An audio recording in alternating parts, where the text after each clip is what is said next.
ကဲအားလုံးချောင်းသာရွာပေါ့လေစောစောချောင်းသာမြို့နယ်ကြီးညာပေးတာတော့မြို့ဖြစ်ရမယ်လို့ပြောထားတော့စောစောပဲမြို့ဖြစ်သွားအောင်လို့မြို့လို့ပြောပေးတာနော်အဲ့တော့မြို့ပဲဖြစ်ဖြစ်ရွာပဲဖြစ်ဖြစ်ပေါ့လေဒီမှာဦးဇင်းတို့မကြာခဏလာရောက်ပြီးအနာယူလေးရှိပေမဲ့တရားမဟောဖြစ်ခဲ့ပါဘူးအခုဒါပထမဦးဆုံးအချိန်တရားပွဲပေါ့လေအဲ့ဒီတရားပွဲမှာအခုမှဦးဇင်းတို့သူတော်ကောင်းတို့စတွေ့ကြတာဖြစ်တော့အလုတ်စင်လေးနည်းနည်းပြောအခု7 နာရီတိတိတရားပလင်စပါပြီအဲ့တော့9 နာရီအထိတရားဟောပါမယ်တနာရီတရားဟောမယ်ပေါ့ပြီးရင်15 မိနစ်တရားထိုင်ရမယ်အားလုံးအဆင်ပြေမလားအားလုံးအဆင်ပြေမလားဟုတ်ပြီဘယ်နှနာရီတရားဟောမယ်တနာရီပဲ15 မိနစ်တရားထိုင်ရဒါအဆင်ပြေတယ်ဆိုရင်ဆက်သွားမယ်နောက်တစ်ခုကဦးဇင်းတို့တရားဟောတဲ့နေရာမှာတရားဟောတယ်ဆိုတာတကယ်တော့တရားဟောတဲ့လူကလည်းတရားသိအောင်လာပြီးတော့သင်ပေးတာတရားနာတဲ့လူကလည်းဘာကိစ္စနဲ့တရားလာနာလဲလို့မေးရင်တရားသိအောင်လာနာတာဟုတ်ပြီနော်တရားနာရင်ဘယ်လိုနာမလဲအားလုံးပြောကြည့်ပါဟုတ်ပြီတရားဟောတဲ့လူကလည်းတရားသိအောင်တနည်းအားဖြင့်ဒါဟာမြတ်စွာဘုရားရှင်ကိုယ်တော်မြတ်ကြီးရဲ့အဆုံးအမတွေကိုသိအောင်တတ်အောင်သင်ယူကြတဲ့အလုတ်စင်မို့လို့ဒါပရိယတ္တိသာသနာတော်ကြီးကိုပြုနေတဲ့သာသနာပြုတဲ့ပွဲလို့မှတ်ရ။ဘာပွဲလဲ။မှတ်ထားနော်။နောက်ပိုင်းနည်းနည်းဖြည့်ပြောမယ်။အဲ့ဒါပြောချင်တာကဦးဇင်းကလည်းသူတော်ကောင်းတို့ကိုဦးဇင်းသိသလောက်ပတ်သလောက်ဒါဥဒ္ဓမင်္ဂလာတိတ်တက်ကျွမ်းလုံးလို့တော့မဟုတ်ဘူး။နာမည်ကသူ့မင်္ဂလာမူကြိုပါ။နောက်မှအများထင်ရှားတဲ့ဒေအိုးဆရာတော်ဖြစ်သွားတာတော့မတတ်နိုင်ဘူးနော်ဥဒ္ဓမင်္ဂလာအဆင့်ကဘာလဲလို့မေးမူကြိုဟုတ်ပလားဘာလဲဥဒ္ဓမင်္ဂလာဘာလဲမူကြိုမူလာတန်းကိုမရောက်သေးပါဘူးမူကြိုပါဘာဖြစ်လို့လဲဆိုတော့ကိုသိသလောက်သိတတ်သလောက်ကလေးပေါ့လေဥဒ္ဓမင်္ဂလာတတ်သလောက်ကလေးကိုသူတော်ကောင်းတို့ကိုပြန်ပြီးတော့လက်ဆင့်ကမ်းပေးခြင်းလို့ဒါဒီအလုပ်ကိုလုပ်နေရအဲ့တော့သင်ပေးတဲ့နေရာမှာ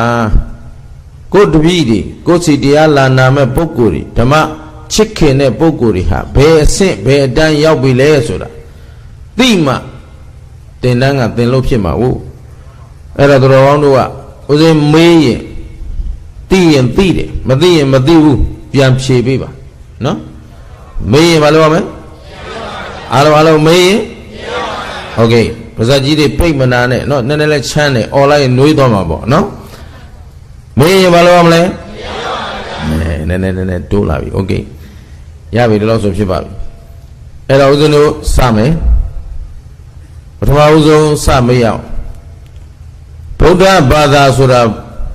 ဘာကိုခေါ်တာလဲဘုရားရဲ့အဆုံးအမပြန်ပြောမြတ်စွာဘုရားဤအယူဝါဒလားအဆုံးအမလားသိကြအောင်လို့နော်ဘုရားဤကိုယ်ပိုင်ဝါဒတွေလားအဆုံးအမတွေလားကောင်းပြီဒါကြောင့်ဗုဒ္ဓဘာသာဝင်ဆိုရင်ဘယ်လိုနေရမလဲဘုရားအဆုံးအမအတိုင်းလိုက်နာကျင့်သုံးရမယ်ပြောပါအဲ့တော့တော်ကောင်းတို့ရွာမှာမြို့နယ်မှာပေါ့လေရွာမပြောနဲ့အောက်တယ်နည်းနည်းမော်တယ်အောက်သွားပြီမြို့နယ်မပြောအောင်နော်ချောင်းသာမြို့နယ်ကြီးမှာဘုရားဆုံးမတိုင်းနေတဲ့လူနဲ့မနေတဲ့လူဘယ်ရင်းကများပြက်ပြီသာသနာသာသနာဘာဖြစ်နေလဲပြက်နေတယ်ကဲလူတွေပြန်ကြည့်အောင်ဒီချောင်းသာမြို့နယ်မှာရှိတဲ့လူတွေကိုကျင့်တရားထိမ့်သိမ့်တဲ့လူနဲ့မထိမ့်သိမ့်တဲ့လူဘယ်ရင်းကများလူမျိုးလည်းပြက်ပြီဒါချောင်းသာရောက်တော့မလို့ချောင်းသာလို့မေးရတာတပြည်လုံးပြက်နေတာနော် ဗမာပြည်တပြည်လုံးသာသနာလည်းပြည့်နေပြီလူမျိုးလည်းပြောတာအခြေအနေမှန်ကိုသိမှဖြစ်မှာခင်ဗျားတို့ကမှိမ့်နေတာကိုယ်ကလေးကိုနေသားရင်ပြီးတာပဲဆိုနေကြတာအခုနေသားသေးလားအုံကြံနေလဲဖယ်ပေးလိုက်ရပြီကိုပိုင်တာလည်းဘာတစ်ခုမှမရှိတော့ဘူး40 60တောင်မနိုင်ယူထားတာဟုတ်တယ်မလားပြက်ပြီအကုန်လုံးရှင်းတယ်နော်ဟုတ်လားအရင်တော့ကိုယ့်ကိုအေးလေးနေတာနော်မြို့ဖြစ်ချင်တာဝိုးကြနော်ဂုံတာပဲအဲ့ဒါရှိသေးလာမယ်အားလုံးအဲ့တော့ဒီစကားကိုဦးစင်းကဘာလို့ပြောတာလဲမေးဦးစင်းတို့ဗမာပြည်အနက်အထက်အောက်ဆုံးကြီးစံကြီးသွားနေတယ်လေးလာကြည့်လိုက်တဲ့အခါဗုဒ္ဓဘာသာတွေဟာဖယားဆိုတာကိုဘာမှမသိတော့မသိလို့တဖြည်းဖြည်းပြောလာဖယားဆိုတာဘာလဲဆိုရင်သစ္စာ၄ပါးမြတ်တရားကိုကိုယ်တိုင်ဆရာမကူသယံမူဉာဏ်တော်နဲ့သိပြီးတော့အများသတ္တဝါဝေနေရတွေကိုသစ္စာရည်အေးအမြိုက်စေးဒါယဉ်ကျေးအောင်ပြောနေတာတဲ့ပြောရင်သစ္စာတရားကိုကိုယ်တိုင်သိပြီးတော့အများသိအောင်ဟောတတ်တာဘာခေါ်လဲဘုရားဟုတ်ပြီနော်အဲ့တော့သစ္စာကိုကိုယ်တိုင်သိပြီးအများသိအောင်ဟောတာကိုဘယ်သူခေါ်လဲအဲ့တော့ငါတို့ကိုးကွယ်တဲ့ဘုရားဟာတကိုးကြီးလို့ကိုးကွယ်တာလားဘုံကံကြီးလို့ကိုးကွယ်တာလားဒါဆိုရုပ်အမတန်ချောလို့ကိုးကွယ်တာလားရုပ်ချောလို့ပြောအောင်ဘယ်သူမှလည်းမမြင်ဘူးဘုရားကိုဟုတ်ပြီနော်နှစ်ပေါင်း2552နှစ်တောင်ရှိဘောပြိဋိဘံဆံသွားတာဘယ်သူမှမမြင်ဘူးလိုက်ဘူးအဲ့တော့ဘုရားကိုကိုးကွယ်တယ်ဆိုတာဗုဒ္ဓဘာသာဤအရင်မူလဘယ်ပေါ်မှာအခြေတည်တယ်ဘယ်သူဆုံးမတော့လောက်ပါသေချာလောက်ပါနော်အဲ့လိုဖြေတန်လေးကြားရင်ဦးဇင်းသိဝမ်းသာဒီလိုမဖြေနိုင်လို့တနိုင်ငံလုံးလှဲ့អော်နေရတယ်အဲ့ဒါဒီမှာလဲဘိတ်တို့ဒဝယ်တို့ကကိုယ်တွေရောက်နေပြီလို့ကြားပါတယ်နော်ဒါဆိုဖြေနိုင်ရမှာပေါ့ဘုရားဘာသာဘယ်ပေါ်မှာအခြေခံတယ်လဲဘုရားရဲ့အဆုံးအမပေါ့အဲ့တော့အဆုံးအမကိုလိုက်နာကျင့်သုံးနေရင်သာသနာတည်မယ်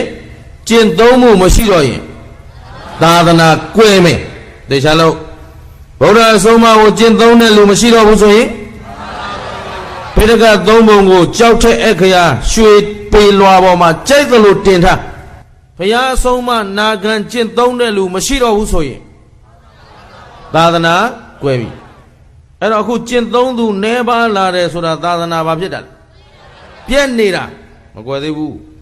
ဟမ်ကွယ်သွားရင်ခင်ဗျားတို့တရားကိုနာခွင့်ရတော့မှာမဟုတ်ဘူးဟုတ်ပလားခုလို့တရားပွဲမလုပ်ရတော့ဘူးဆိုရင်အဲ့ဒါသာသနာကွယ်ပြီရှင်းလားတရားအသိမှမပေးဘူးဆိုရင်ဗုဒ္ဓဘာသာဟာအဓိပ္ပာယ်ရှိသေးလားဒီချာလို့အဓိပ္ပာယ်ရှိအောင်မလားဘုရားအဆုံးအမကိုအခုလို့သင်ကြားမှုနာယူမှုမရှိတော့ဘူးဆိုရင်သာသနာကွယ်တာပဲရှင်းသလားအဲ့တော့ဗုဒ္ဓဘာသာဝင်တွေမေးရအောင်မယ်ဘုရားကြောက်ဘူးလားအားလုံးဘုရားကြောက်ဘူးကြလား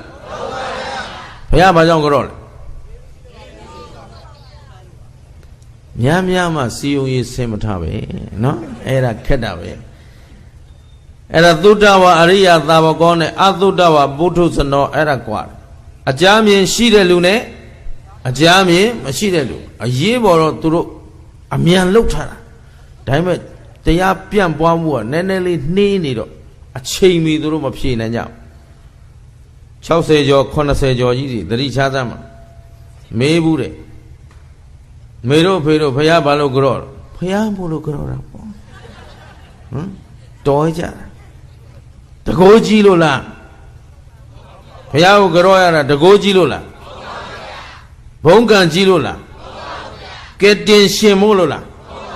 သေချာလို့ပြောကြတယ်အများကြီးပဲဒါဒီတနိုင်ငံလုံးဒီတရားပဲဟောနေတာအဲ့တော့အသစ်ပြောအသစ်မရှိဘူးဒါကြီးပဲလို့နောက်တစ်နှစ်လုံးဒါပဲဟောအောင်ပါဟုတ်ပြီနော်ကြည့်ရောက်တော့ပြောလိုက်အောင်မယ်တို့ဖရာအကြောင်းအတင်းပြောမလို့နော်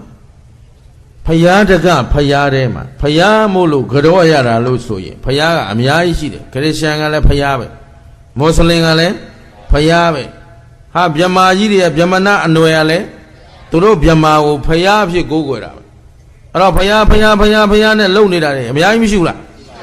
အဲ့တော့ဖျားဆိုတိုင်းငါတို့ကြောက်ရမလားကြောက်အဲ့ထဲမှာတို့ဖျားကိုကိုးကွယ်တဲ့နေရာဖျားကိုဘာကိုကိုးကွယ်တာလဲတကူလားဘုံတော်လားကံတော်လားညံတော်လားဘာလို့လဲ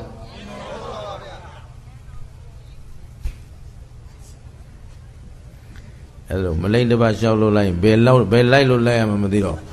နော်ညံတော်ဆိုတာဘုရားကြီးသဗ္ဗညုတညံတော်ခင်ဗျားတို့သိနိုင်လားကျုပ်လည်းမသိဘူးဘုရားညံကိုဘုရားပဲသိတယ်ဘယ်သူမှမသိဘူးရှင်းလားငါဘုရားရဲ့ဂုဏ်ကျေးဇူးကိုတဲ့ဘုရားကဘုရားမှတပါမသိနိုင်ဘူးတဲ့ရှင်းတယ်နော်အဲ့တော့အခုငါတို့တကယ်ကိုးကွယ်တာဘာကိုကိုးကွယ်တာလဲလို့မေးရင်အဆုံးအမစောစောကတော့ဗုဒ္ဓဘာသာဘယ်ပေါ်အခြေတည်လဲအဲ့ဒါပြင်ပြီးပြီရှင်းနေတာလေငါတို့သာသနာဟာဘုရားကိုကိုးကွယ်တာဘာကိုကိုးကွယ်တာလဲရှင်းတယ်နော်တို့ဘုရားကဲတင်ရှင်းလားတကိုးရှင်းလားခြေကနန်းပေးမလားဒီနေ့ဘောလုံးပွဲဘယ်ရနိုင်မပြောသလားစီးစိမ်ဥစ္စာတွေချပေးသလားကဲအန္တရာယ်ကင်းအောင်လုပ်ပေးသလားမပေးပါဘူးမပေးနိုင်တာကိုမပေးဘူးလို့ပဲပြောပါတယ်အဲ့တော့ဝေဖန်ကြည့်အောင်ဟိုခရစ်ယာန်ဘာသာတဲ့ထဲဝင်လေ့လာဘူးသူတို့ကျမ်းစာတွေပါတယ်လေ့လာချက်ပေါ်တွေသွားဘာပြောလဲဆိုတော့ခရစ်ယာန်ယေရှုသခင်ဟာလောကကြီးကိုဖန်ဆင်းထားတယ်အဲ့လောကသားအလုံးကိုယေရှုသခင်ကအကုန်လုံးကယ်တင်မယ်လို့သူကဒီလိုပြောတယ်အပြစ်သားကိုလည်းကယ်မယ်ကောင်းတဲ့လူလည်းကယ်မယ်ဆိုးတဲ့လူလည်းကယ်မယ်သူဖန်ဆင်းထားတာဖြစ်တဲ့အတွက်တတ္တလောကကြီးအကုန်လုံးကိုသူကယ်မယ်မွတ်စလင်ဘာသာသွားလေ့လာတော့လေဒီတိုင်းအလာကအကုန်ကယ်ဟုတ်ပြီဗြဟ္မဏလူမျိုးတွေဗြဟ္မဏဘာသာသွားလေ့လာတော့လေဗြဟ္မာကြီးကအကုန်ကယ်တို့ဖះတကောင်တမီးမှမကယ်ဘူးရှင်းနော်ဖះတကဖះထဲမှာတို့ဖះညံ့လုံးပဲ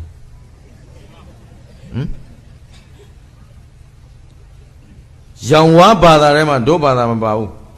ဘာမှစီယုံရေးဆင်းထားတာမရှိဘူးဖះကသူကယ်နိုင်သလားမကယ်နိုင်ဘူးစီးပွားဖြစ်အောင်လုပ်ပေးနိုင်သလားဟုတ်ပြီအန္တရာယ်ကင်းပေးရှင်းအောင်မလုပ်နိုင်ဘု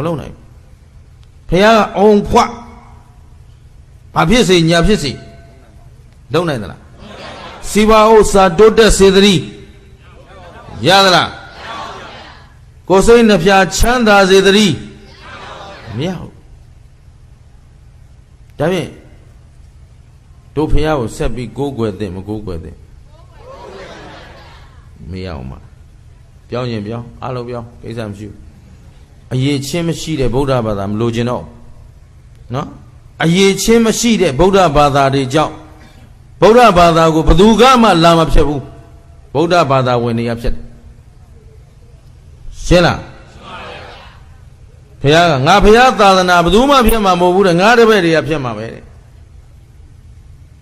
ကျင်းတယ်နော်အဲ့တော့ဘုရားကဘယ်သူကိုဘယ်သူအားကိုးဖို့ပြောအတ္တာဟိအတနောနာထောပြန်ပြောဘသူကိုဘသူအားကိုးရမှာဒါဖြင့်ကိုယ်စိတ်နှစ်ပါးချမ်းသာအောင်ဘသူကိုယ်တိုင်လုပ်ရစီးပါးလလပါတိုးတက်အောင်မြင်အောင်ဘသူကိုယ်တိုင်လုပ်ရမှာဘသူပေါ်မှာမူတည်လဲကဲအားလုံးဗုဒ္ဓဘာသာတွေမေးလိုက်ပါဦးမယ်သူတော်ဘာဤကဲတင်ခြင်းကိုစောင့်မျှော်နေရတာနဲ့ကိုကဲတင်နိုင်တာဘယ်ဟာတန်ဖိုးရှိလဲဟုတ်ပြီသူတော်ဘာရဲ့အကူအညီကိုမျော်လင့်နေရတဲ့လူနဲ့ကိုခြေထောက်ပေါ်ကိုရက်နိုင်တဲ့လူဘယ်သူကတန်ဖိုးရှိလဲဟုတ်ကဲ့ဒါဖြင့်သူများရေးတဲ့သမိုင်းထဲမှာကနေရတာနဲ့ကိုသမိုင်းကိုရေးရတာဘယ်ဟာအဖို့တန်တယ်လဲကဲဒါဖြင့်ခင်ဗျားတို့ကသူများနှုတ်သက်ခံကျင်တဲ့လူတွေလားကိုခြေထောက်ပေါ်ကိုရက်ချင်သူတွေလားကိုလန်းကိုရွေးလို့မရဘူးလားဘုရားကလမ်းပြထားခဲ့ပြီမင်းတို့အာကုသိုလ်လုပ်ရင် တဲအိုဟမ်အကုသိုလ်လို့ရင်ငရဲသွားရှင်းလားသာသငါသသူများသားများစောကခိုးဝက်စားတဲ့လူအလုံးတဲအိုဒါမင်းတို့လှုပ်တဲ့လမ်းတဲ့ဖယားကပို့တာလားကိုလှုပ်လို့ကိုသွားတာတခြားလို့သူများအသက်သတ်တဲ့လူပဲသွားမလဲပင်လေကမ်းကြည့်လာပြီးဒီတရားဟောရလဲသိအစင်မပြေဟမ်ငါဖမ်းနေတဲ့လူတွေဒေအိုးဟောတော့ဘယ်လိုလုပ်ကြဟမ်အဲ့ဒါငါဖမ်းတဲ့လောက်ကကုသိုလ်လားအကုသိုလ်လားအေးမဖြစ်လို့ငါတို့အကုသိုလ်လုပ်နေရပြီကိုသဘောထားငါးပါးသီလမှာတပါးတော့ကျိုးနေပြီသူများတွေနဲ့ငါတို့ကမတူဘူးအမတန်လူဖြစ်ရကြိုးမနဲ့အောက်တန်းကြတယ်အဲ့တော့၄ပါးတော့လုံအောင်ထိမ့်မယ်ဒီလိုကြိုးစားဟိုနာဂိဒေသဦးဇင်းတို့အကူညီသွားပြီးတော့ဒါပဲမင်းတို့ဘာလို့စားတော့ဆိုတငါဟာငါဘလို့တရားဟောမလဲအဲ့တော့ဟောပါဘုရားတဲ့ဆိုတော့ဟောပါဘုရားဆိုရင်ဖြစ်တဲ့နီးတော့ရှိတယ်ကွာတဖြည်းဖြည်းချင်းဆွဲယူရမှာပေါ့လို့အဲ့တော့မင်းတို့တငါဖြစ်နေတာကိုကကုသိုလ်ကြောင့်လားအကုသိုလ်ကြောင့်လားအေးအတိတ်ကဓာတ်ခံပါလာလို့ဟုတ်ပြီနော်အဲ့တော့တို့ဘုရားသားတော်တွေကကြိုက်သည်ဖြစ်စေမကြိုက်သည်ဖြစ်စေမှားတာကိုတော့မှားတယ်လို့ပဲပြောရမှာမကောင်းတာကိုမကောင်းဘူးလို့ပဲပြောရမှာရေလိုက်ငါးလိုက်မလုပ်နိုင်ဘူးရေလိုက်ငါးလိုက်လုပ်တာဘုရားသားတော်မဟုတ်ဘူးရှင်းလားအဲ့တော့တရားဟောနေတာနာမည်ကြီးခြင်းလို့ဟောရင်အဲ့ဒီဓမ္မဂရိကလည်းရှင်းတယ်နော်ပုဂ္ဂိုလ်စရိုက်အကြိုက်သူများကြိုက်အောင်လှုပ်ဟောရင်လဲအကြိုက်လိုက်ဟောရမှာလားအမှန်ပြောရမှာတို့တော့ဒေအိုးတော့မသွားနိုင်ဘူးသတ်ချင်လဲသတ်မှန်တာပြောရမှာရှင်းတယ်နော်ကောင်းပြီအဲ့တော့မင်းတို့ဒီလိုလုပ်กว่าငါးပါးသီလမှာတပါးကတော့ဖြင့်ငါးပါးသီလစောင့်ထိန်နိုင်မှလူဖြစ်ကျိုးနှံ့မှာဟုတ်ငါးပါးသီလထိန်မှလူဖြစ်မှာရှင်းလားငါးပါးသီလမထိန်ရင်လုံမဖြစ်ဘူးတလိ္ဆာအလုပ်အဲ့ဒါသူများအသက်သက်ပြီးကြီးနိုင်ငယ်ညင်းလောက်တာလူလားတလိ္ဆာနိုင်ရာစားတာလူလားတလိ္ဆာရှင်းတယ်နော်အဲ့တော့လူမှန်ရင်အ ਨੇ ဆုံးဘယ်လောက်ထိန်ရငါးပါးသီလထိန်ရမယ်အဲ့ဒါငါတို့မှတပားကငါဖမ်းနေရတော့သူများအသက်သတ်နေရပြီအာကုသို့လုံနေရပြီအဲ့တော့သူတကာလူပေါ့နေလို့မဖြစ်ဘူးကကြံတဲ့၄ပါးတော့လုံအောင်ထိမ့်ပါပဲပင်ပန်းပင်လေတဲ့သက်စွန့်ဆံပြားငါးထွက်ဖမ်းပြန်လာတော့ကာရာအိုကေလေးဆိုလိုက်နိုင်ကလပ်လေးသွားလိုက်ဟမ်အနှိတ်ကလေးခံလိုက်ဘိလျက်ထိုးလိုက်ကုံပြန်တခါပင်လေတဲ့သွားပြန်ရောသူတို့ဝါဒရေရှိရင်မငတ်ဘူးဟမ်ပင်လေရှိနေရင်အခုတော့ရှင်းနေတာပဲဟမ်ပင်လေရေချောင်းကတော့တည်မြဲသလားကိုမှန်းထားမှတ်ထားတာတွေနဲ့အခုတူသေးလားဒါဆူနာမီတစ်ကြိမ်ပဲရှိသေးတယ်နောက်တစ်ကြိမ်လာရင်ကိုတောင်ပဲပြေးရမှာမသိဘူးရှင်းလားရေချောင်းလည်းပြောင်းသွားပြီလေချောင်းလည်းပြောင်းသွားပြီနောက်ပြောင်းစရာတွေအများကြီးကြံသေးတယ်ရှင်းတယ်နော်ဘယ်ဟာမြဲသလဲပင်လေကြီးအာကိုထားလို့ရသလားအေးအဲ့ဒါကိုဘဝလေးကိုနားလည်မှာပေါ့ရတာလေးကိုတကယ်ချိုးချိုးချမ်းချမ်းငါတို့မှာအာကုသို့လှုပ်ရှားထားတာမဖြစ်ဘူး၄ပါးသီလလုံအောင်ထိမ့်မယ်တခါတငါငါမဖမ်းတဲ့နေ့ဥပုသ်ဆောင်လိုက်အောင်မယ်ရှင်းတယ်နော်ဖြစ်နိုင်ရင်ဥပုသ်နေ့ကိုငါမဖမ်းဘူးဥပုသ်နေ့ကိုဗုဒ္ဓဘာသာမှရင်ဥပုသ်နေ့ကိုသေချာလုံးနော်ဥပုသ်နေ့မှာငါပို့ရတာဆိုရင်တော့သေခြင်းဆိုသေဖို့သာပြင်ပြီးတော့ရှင်းလားမပေါ့နဲ့ရည်စရာပြောနေတာမဟုတ်ဘူးမုံတိုင်းကနာဂိဝင်သွားပြီးပြီလို့မထင်နဲ့ဘင်္ဂလားဒေ့ရှ်ကိုနလန်မထူနိုင်တာငကိုကတစ်နှစ်ကိုမုံတိုင်းအနည်းဆုံး10ချိန်15ချိန်ကြီးကျယ်ဝင်ဆောက်အဲ့ဒီမုံတိုင်းလမ်းကြောကအခုဆူနာမီကကျေးဇူးပြုလိုက်တယ်ဘင်္ဂလားဒေ့ရှ်ဘက်ကနေဗမာပြည်ဘက်တဲ့ရောက်လာနှစ်တိုင်းသာဝင်ရင်အကုန်ပက်လက်လန်ပြီ ngã thì lý lô polo bên đi mà xuyên là thà bó bao giờ là tại vì thà lâu số này mông đánh lan trong gì ngã đâu lan trong bộ bà lúc giao toa bà lấy lô mì bà lúc xuyên này ê aku tu mà tu ở trong này tu xí đấy ngã đâu anh đi mà kiến đó là bế mà xuyên đó là tì la mà lồng chung lúc bà mà lồng chung lúc nàyအဲ့တော့အန္တရာယ်ကင်းပေးရှင်းခြင်းဘာလုံအောင်ထိရဒီတော့အဲ့ဥရှင်ကြီးဆိုတဲ့ကောင်ဘယ်ရောက်နေကျန်ဥရှင်ကြီးမတင်ဘူးလားတင်းသားနဲ့မုံတိုင်းကဘာလို့ဝင်လာလဲအဲ့အေယာဝရီကကောင်နေသွားမေးသားဥရှင်ကြီးပွဲများမလုပ်ဘူးလားလို့ဟင်ရှင်ဥပကုတ်ပွဲရောအဲ့ဥပကုတ်ဆိုတဲ့ကောင်ကဘယ်ရောက်နေဒီမှာအကုန်ဒုက္ခရောက်ပြီသူတို့နှစ်တိုင်းတင်လာတာဘိုးစဉ်ပေါင်းဆက်အကုန်တင်လာတာဘယ်ရောက်နေသလဲရှင်းလားအဲ့ဒါတဲ့ပြောရင်ဥရှင်ကြီးလည်းတဲအိုးမယ်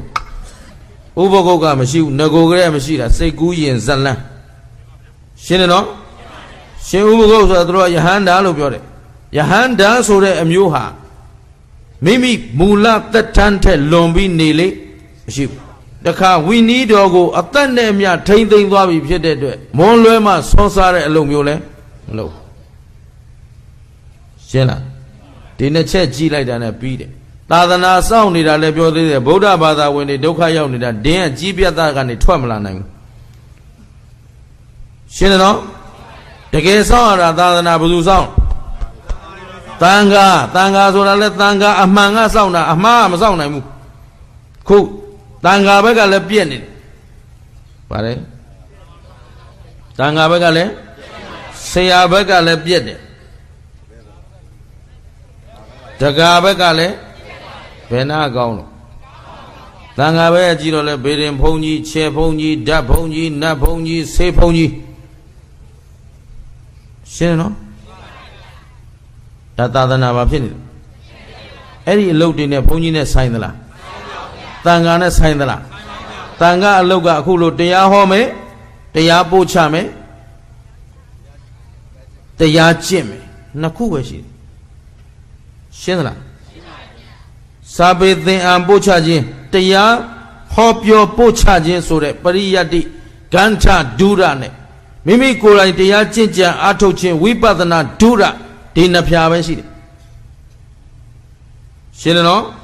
အဲ့ဒီအလုံးနှလုံးမလုံးတဲ့ပုဂ္ဂိုလ်ဟာတန်ခါမဟုတ်ရှင်းလား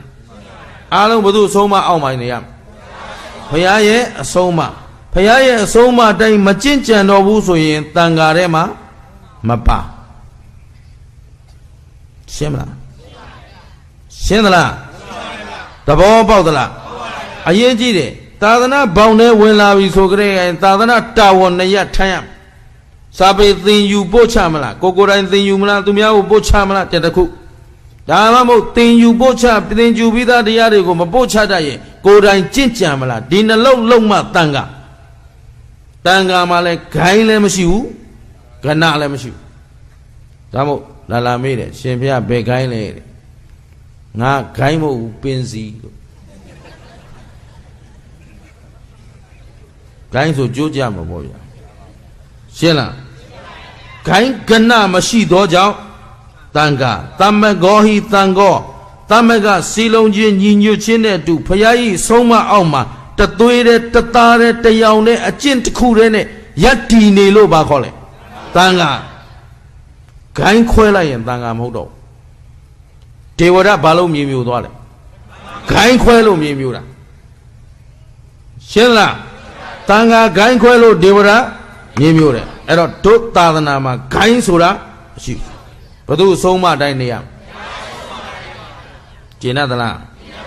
အေးအဲ့ဒီမှာသာသနာလည်းဆရာဘက်ကလည်းအပြက်အယွင်းတန်ခါဆိုတာသာသနာရဲ့ရှေ့ဆောင်လောကရဲ့ရှေ့ဆောင်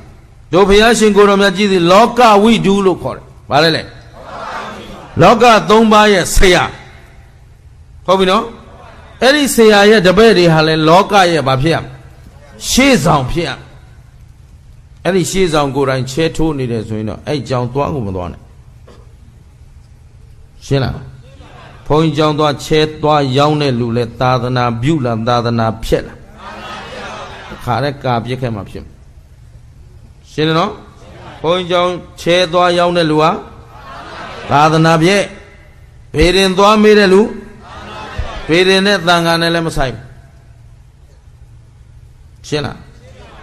ဘုရားကောင်းတာလုပ်ရင်ကောင်းကျိုးပေးမယ်မကောင်းတာလုပ်ရင်ကောင်းကျိုးမကောင်းကျိုးဟာဘု து ပေါ်မှာပဲမူတည်တယ်အကြောင်းကောင်းမှအကြောင်းစင်ကြယ်မှသူတစ်ပါးကောင်းအောင်လုပ်ပေးနိုင်သလားတို့ဘုရားဖန်ဆင်းရှင်လားကဲတင်ရှင်လားဘာလဲလမ်းပြသူပြောအဆုံးမပေးပြီးဘာလို့တော့လမ်းပြရှင်းသလားသူ့သားရာဟုလာတောင်မေးရောနိဗ္ဗာန်ယူပေးနိုင်သလားနိဗ္ဗာန်ရောက်စေသတည်းရသောရရလေးသင်ချင်တဲ့ကဘာသသိမ့်သူ့အတွက်ပါရမီဖြည့်ကျင့်လာတာရောင်းစားလဲခါရတယ်ဟင်သူမယားဖြစ်ကနေသူမယားပေးပြလဲလိုက်သွားတာသူအသက်နဲ့လဲပြီးဘုရားအလောင်းကိုကယ်တင်ခဲ့ရတဲ့ဘဝပေါင်းများစွာရည်တောင်မရည်နိုင်ဘူးအဲ့တော့ဒီလောက်မင်းငါအတွက်နစ်နာခံလာတာငါဘုရားဖြစ်ပြီးရော့နိဗ္ဗာန်ယူတော့လို့ရသော်ရရနဲ့ရာဟုလာတောင်မရရင်ခင်ဗျားတို့ကျွတ်တို့အဝေးကြီးရှင်းသလားဒါဖြင့်ဘုရားမှမတတ်နိုင်ရင်ဘယ်အကောင်တတ်နိုင်လဲဘိုးဘိုးအောင်ဘုံမင်းကောင်အဲ့ဒီကောင်တွေလည်းတည်အောင်မှာရှင်းလားသူ့ထက်သာသနာဖြတ်တာတော့မရှိတော့ကျင်းသလားနောက်ဘုရားတည်မယ်ကြောင်းဆောင်မယ်ဆိုကြည့်လို့ဘုရားနဲ့မလျော်ကန်တာတွေလက်ခံမထားနဲ့ဘုရားထက်တကိုးကြီးတာဘယ်ကောင်ရှိလဲဟမ်ဘုရားထက်စွမ်းတဲ့လူဘယ်သူရှိလဲအဲ့ဒါဘုရားတည်မလို့တဲ့အဲ့ဒါမှဟင်္ဒရာမှာကြုံခဲ့တယ်ဘုရားပွဲလုံးမလို့တဲ့အရင်ဆုံးနတ်ကနာပေးရတယ်ဟမ်ဒါပြန်ဘုရားထက်ဘယ်သူကစွမ်းတယ်ဟမ်နတ်ကပိုစွမ်းတယ်လို့ဖြစ်နေတယ်ဘုရားပွဲကိုနတ်နောက်ရှက်မှာဆိုလို့တဲ့နတ်ကနာပေးရတယ်ဆိုဘာမဟုတ်ဂောဘကနဲ့နတ်ကတော်နဲ့ပေါင်းကြံတာပဲဖြစ်ရနတ်ကတော်များသိရင်လဲဂောဘ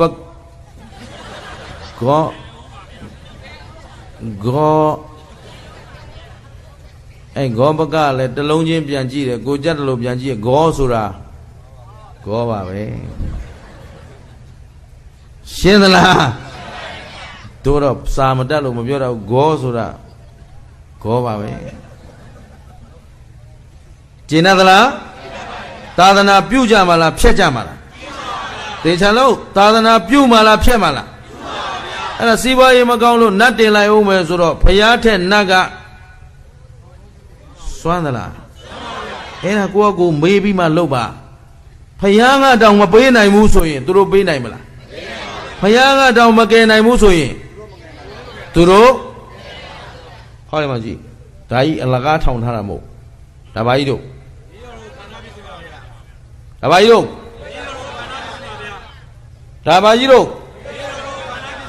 လို့နောက်ကလိုက်អော်ကြလေကိုမသိလဲရှေ့អော်တယ်လူလိုက်អော်လိုက်ပြီးတာပဲတပည့်တော်တို့ရဲ့ခန္ဓာဖြစ်စဉ်ဆိုတာပဋိစ္စဆိုတာအကြောင်းသမုပ္ပါဆိုတာအကြောင်းတရားနဲ့အကြောင်းမှန်မှအကြောင်းကောင်းမှအကြောင်းစင်ကြယ်မှကျင့်သလားအဲ့တော့ပစ္စည်းဥစ္စာဒဏပေါ်ခြင်းရှားခြင်းရဲ့အကြောင်းရင်းကပါလေဒါနကိုကြီးကျော်နဲ့မဆိုင်ဘူးဦးရှင်ကြီးနဲ့ဟောရှင်းသလားမန္တလေးနဲ့ဟောနံကတိုင်းဟာအမေကျန်းဟမ်ဆိုင်သလားသူတို့ကိုးကွယ်တာကြည့်လိုက်တော့လေဗမာတွေဘလောက်များအောက်တန်းကြလဲဆိုနတ်ကောင်းနတ်မြတ်တကောင်မှမပါ38ကောင်လုံးတကောင်မှမစွန်ရှင်းလား38ကောင်လုံးကြည့်လိုက်သေချင်းစိုးနဲ့သေတဲ့ကောင်ကြီးပဲကျင်သလားဗမာတွေဒါမရှိဘူးဘာမရှိဘူးညံမရှိတာအုံနောက်မရှိဘူးလို့မလဲအုံနောက်ကပြောစိတ်တောင်ရှိတယ်ဘာမရှိတာတော့ရှင်းတယ်နော်ညံဆိုတာအကောင်အဆိုး အကြောင်းအကျိုးအမှားအမှန်ကိုပိုင်းခြားသိတာဉာဏ်ပြန်ပြော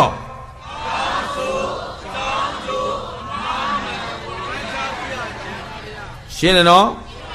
ဒါဖြင့်ဖရာကိုဘာလို့ကြောက်ရလဲ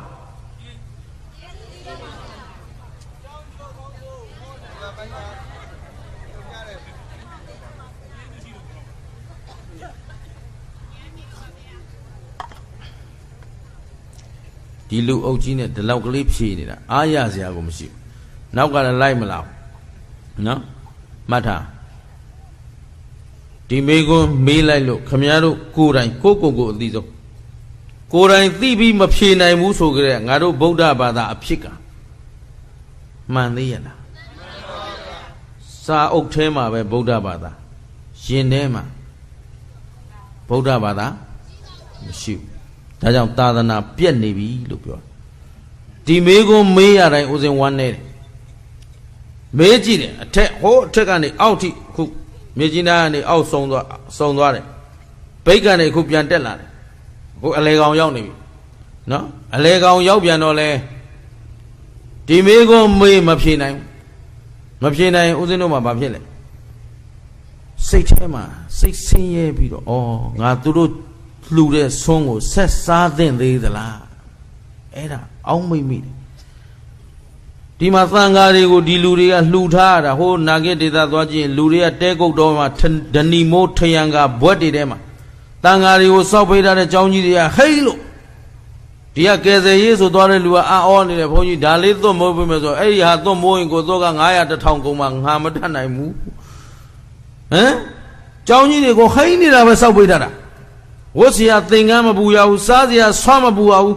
ဒါပေမဲ့ဒီသံဃာတွေကဒီဒကာဒကမတွေကိုဖယားဘာကြောင့်ကြောရမှန်းတောင်သိအောင်ပြောမထားပါလားဟင်ငါတို့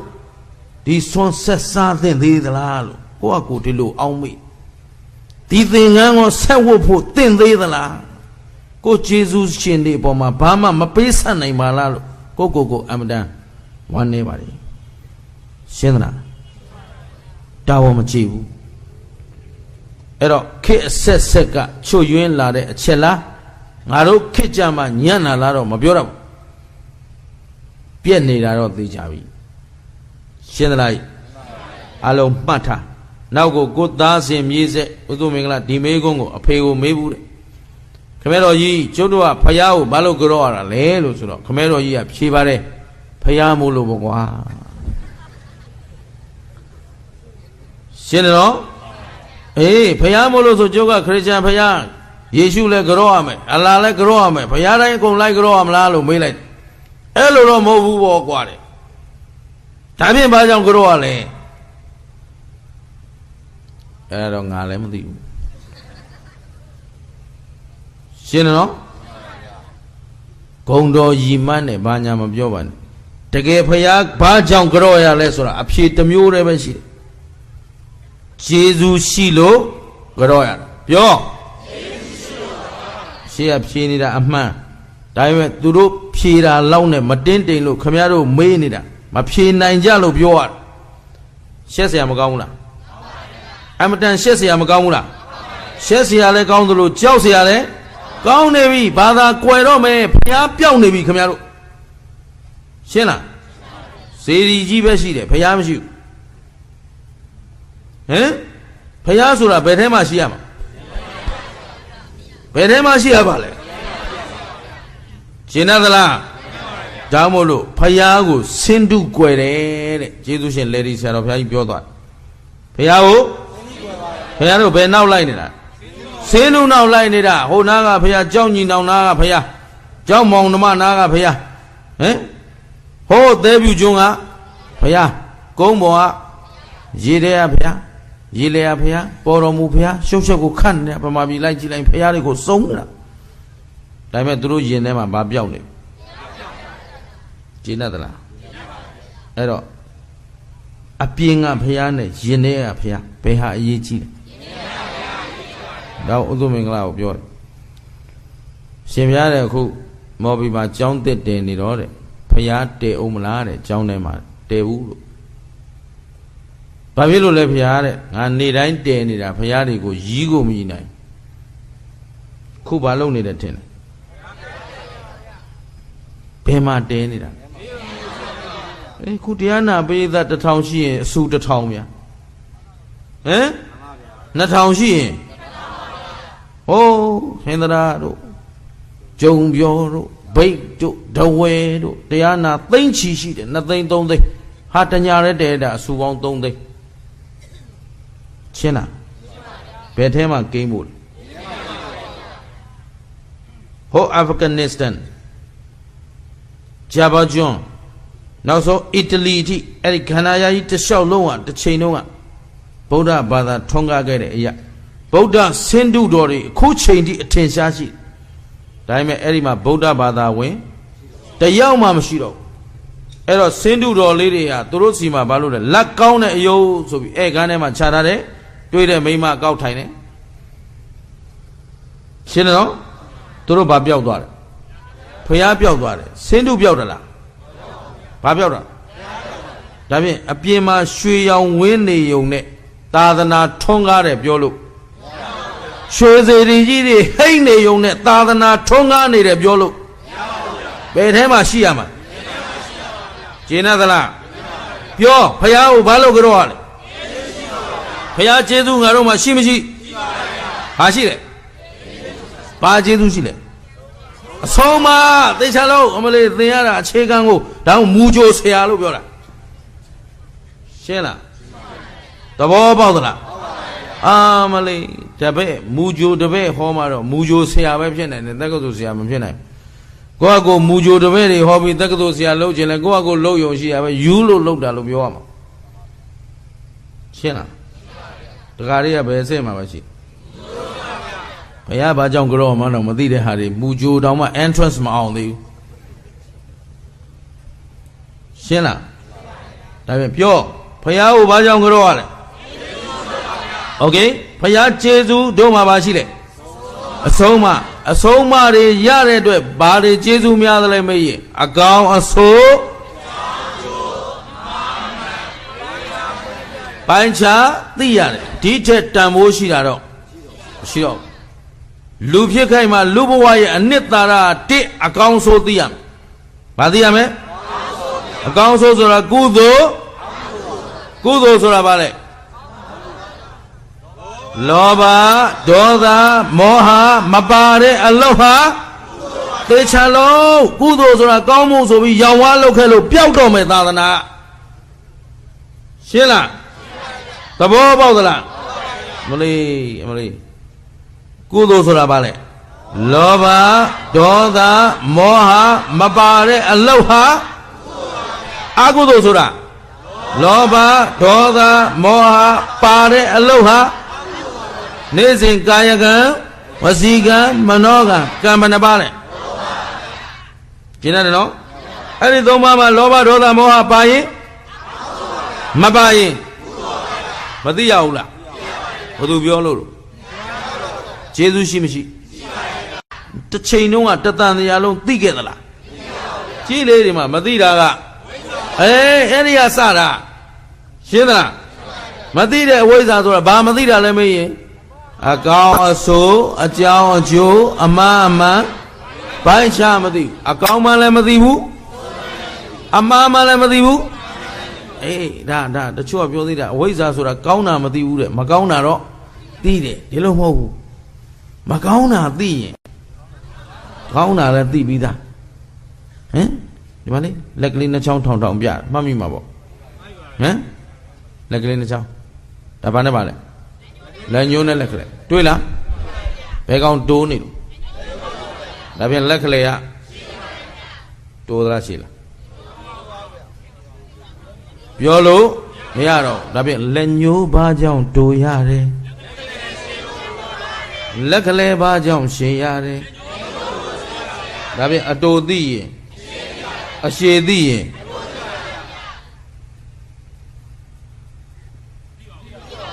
တို့မှလည်းမသိဘူးမာမှလည်းမသိဘူးအမှားသိရင်အမှန်သိရင်လဲဘာမှကိုမသိခဲ့တာရှင်းသလားအဲ့တော့ အကောင်ဆိုလည်းမသိဘူးအကြောင်းကျိုးမသိတာတော့အခုလဲခင်ဗျားတို့သတိထားစီးပွားဖြစ်ဖို့နတ်တင်မယ်အယောင်းဝယ်ကောင်းဖို့နတ်တင်မယ်ငါးဖန်ကောင်းဖို့နတ်တင်မယ်ဟမ်မျိုးစုံမရှိဘူးလားဟေးလေဆိုင်ကောင်းဖို့လေဆိုတာမိုးလေဝသမှန်မယ်ကိုကကောက်ပင်ပြိုးပင်ရေသွင်းရုပ်ထုတ်ဂယုဆိုင်မယ်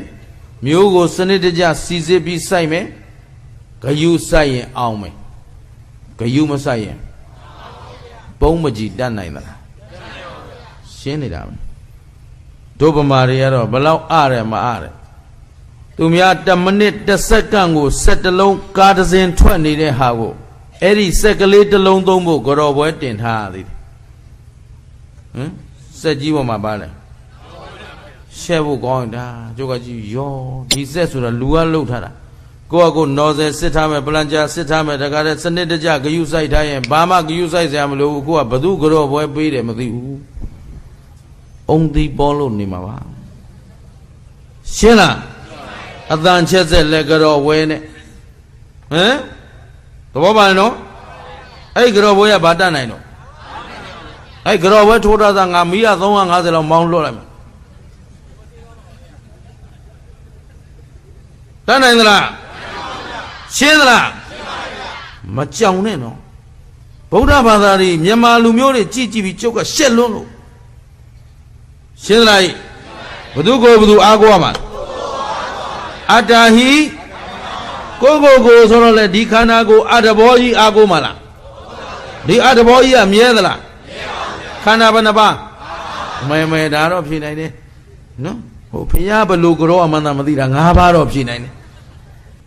ဒီခန္ဓာကိုယ်ကြီးအားကိုးလို့တော့ရမလားခန္ဓာကိုယ်ကြီးကမြဲသလားမမြဲဘူးလားအဲ့ဒါကြောင့်ဘိုးမိုးကောင်ဘိုးမင်းကောင်တဲအိုးမယ်လို့ပြောတာသူကမမြဲတာကိုအမြဲလုပ်ပြီးအသေးတွက်တယ်ဗါတဲ့အရှင်တွက်တယ်အဲ့ဒီမှာကလေးကသူကတဲအိုးသွားနေတာသေချာပြီးတတ်နေတာပဲမမြဲတာကိုမပိုင်တာကိုမဆိုင်တာကိုအတ္တလားအနတ္တလား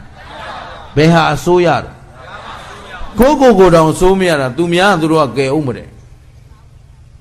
ကယ်နိုင်သလားသူဟာသူတောင်မကယ်နိုင်လို့တဲအိုးသွားပြီရှင်းလားသဘောပေါက်သလားကြိုက်တယ်လူစောရကလာတက်လက်နဲ့ပြန်မနဲ့ထိလိုင်မှရှိမယ်သူမင်္ဂလာကျင်တယ်နော်သဘောပေါက်သလားအဲ့တော့တကယ်အားကိုးရမှာငါတို့ကသီလတမာရီပညာသိက္ခာဘယ်နဲ့ရလဲဘာလဲသီလတမာရီပညာဒါကိုသိက္ခာ3ရသိက္ခာဆိုတာအကျင့်သိက္ခာဆိုတာအကျင့်ဂုံတရမဟုတ်ဘူးနော်သိက္ခာကိုဘွယ်ထူးဂုံထူးထင်မနေနဲ့ဦးဟမ်သိက္ခာဆိုတာဘာလဲအကျင့်ဆိုတော့သီလဆိုတာလဲအလိုလိုလုံခြုံလာမှလားကျင့်ယူရမှာလားအာမထုတ်ဘဲနဲ့ရသလားတမာတိကရောအလိုလိုတီလာမှလားအာထုတ်ယူရမှာလားပညာကရောအလိုလိုကိန်းလာမှလားအာထုတ်ရမှာလားသေချာလို့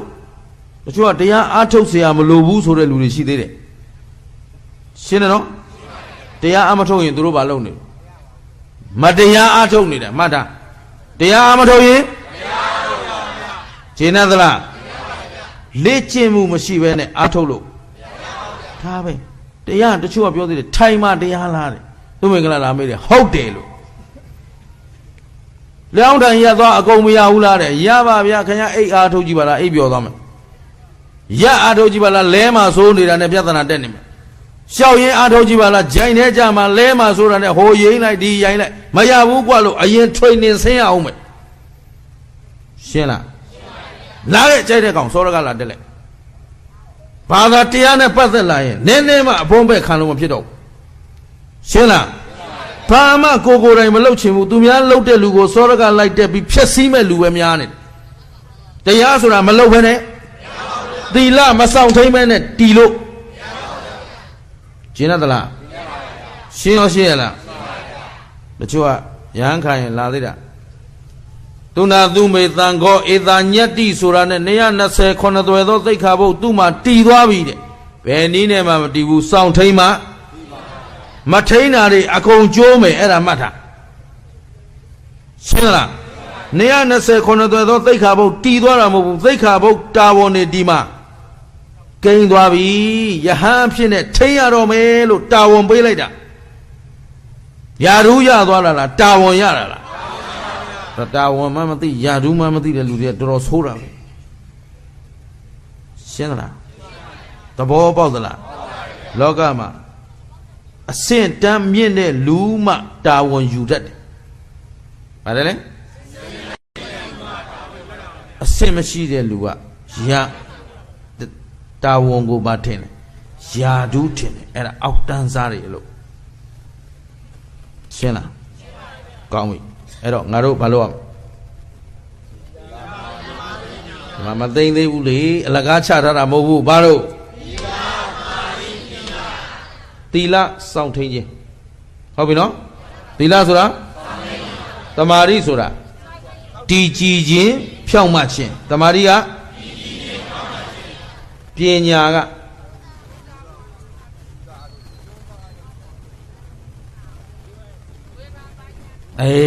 အကောင်အဆိုးအကြောင်းအကျိုးအမှားအမှန်ကိုဝေဖန်ပိုင်းခြားနိုင်ဖို့ပညာဆိုတာအသုံးချဖို့ပညာဆိုတာခုကလေးတွေအတန်းကြောင်းတက်နေတာဘာလို့ဖို့လို့အဲ့ဒီပညာတက်လာရင်ဘာလို့ဖို့လို့ဒီနေ့သံဃာတော်ရှင်သူမြတ်တွေစာဝါတွေလိုက်နေကြတာငယ်တန်းကြီးတန်းအလတ်တန်းသူတို့ခေါ်ပြောတာပါဘုရားလက်ထက်မှာမရှိပါဘူးဒါလေးဟမ်ရှင်းတယ်နော်ဘုရားလက်ထက်ကဝိနည်းဆောင်ပုဂ္ဂိုလ်တုတ်တန်ဆောင်ပုဂ္ဂိုလ်အဘိဓမ္မာဆောင်ပုဂ္ဂိုလ်ဒီလိုသာရှိတယ်ကျင်းသလားအတန်းခွဲထားခြင်းမရှိဘူးအဲ့တော့ရှိသေးကြီးတန်းငယ်တန်းအလတ်တန်းကြီးတန်းဓမ္မစီယဘာလို့ဖို့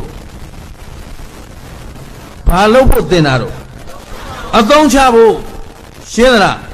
ခုတော့လူတွေကြည့်တော့လဲလူဘွဲရပြီးရင်အလုံးမရှိတော့ဟမ်ကျောင်းတက်နေတော့မှအလုံးရှိသေးတယ်ကျောင်းစာသူကလည်းသူသင်နေရတာကျောင်းလည်းပြီးရော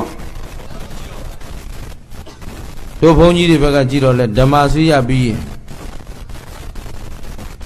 ရောင်60ပြည့်သွားတယ်ဘာလို့ရမှာအဲ့ဒါစနစ်တကျသင်လို့လားမသင်လို့လားပညာကိုတန်ဖိုးထားလို့လားမထားလို့လားအဲ့တော့ဒီပညာတွေသင်တာဘာလို့ဖို့လို့အသုံးချဖို့အသုံးချမှအသုံးကျမှအသုံးကျမှတန်ဖိုးရှိတယ်ပြန်ပြော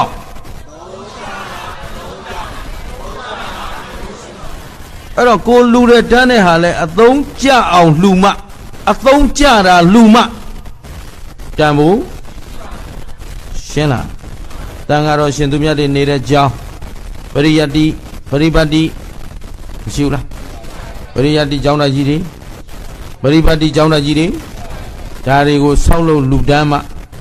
ကုသိုလ်ရမယ်လူပြီးတော့လည်းပြစ်ထားမှလားစောင့်ရှောက်မှာကျောင်းတကာလားကျောင်းတခါဩအေးကြည်လို့ဟမ်အိုးချင်းအိုးဆွေးချင်းဆွေးပြစ်ထားလိုက်ဆိုတော့ကိုတော်တွေကျောင်းပေါ်ပြုတ်ကြပြီအကုန်သေးကုန်မယ်ရှင်းသလားဒါဖြင့်ပြုပြင်သင့်တာကျင့်သလားချဲဖုံကြီးသွားလူထားတဲ့ကျောင်းကသာသနာနဲ့လားမှမသက်ဆိုင်သာသနာအလုပ်ပါသလားပရိယတ်ပါသလားအဲ့တော့ကျောင်းဆောက်ခြင်းနဲ့ဆိုမေးလိုက်ရှင်ပြပရိယတ်လားပရိပတ်လားပရိယတ်အတွက်သုံးမယ်ဆိုဆောက်မယ်ပရိပတ်အတွက်သုံးမယ်ဆိုဆောက်မယ်ဒီလုံးမလုံးရင်ဆောက်เสียရှင်းလားသာသနာအသုံးဆောင်ပစ္စည်းဆွမ်းသင်္ကန်းကြောင်းစေပြန်ပြောဒီပစ္စည်းလေးပါထောက်ပံ့တာသာသနာအလုပ်ကိုအားထုတ်ဖို့ကျင့်သလားအဲ့တော့ဆုံးကိုစားထားပြီးသာသနာတာဝန်မကျေဘူးဆိုရင်လေဆုံးအတွက်နဲ့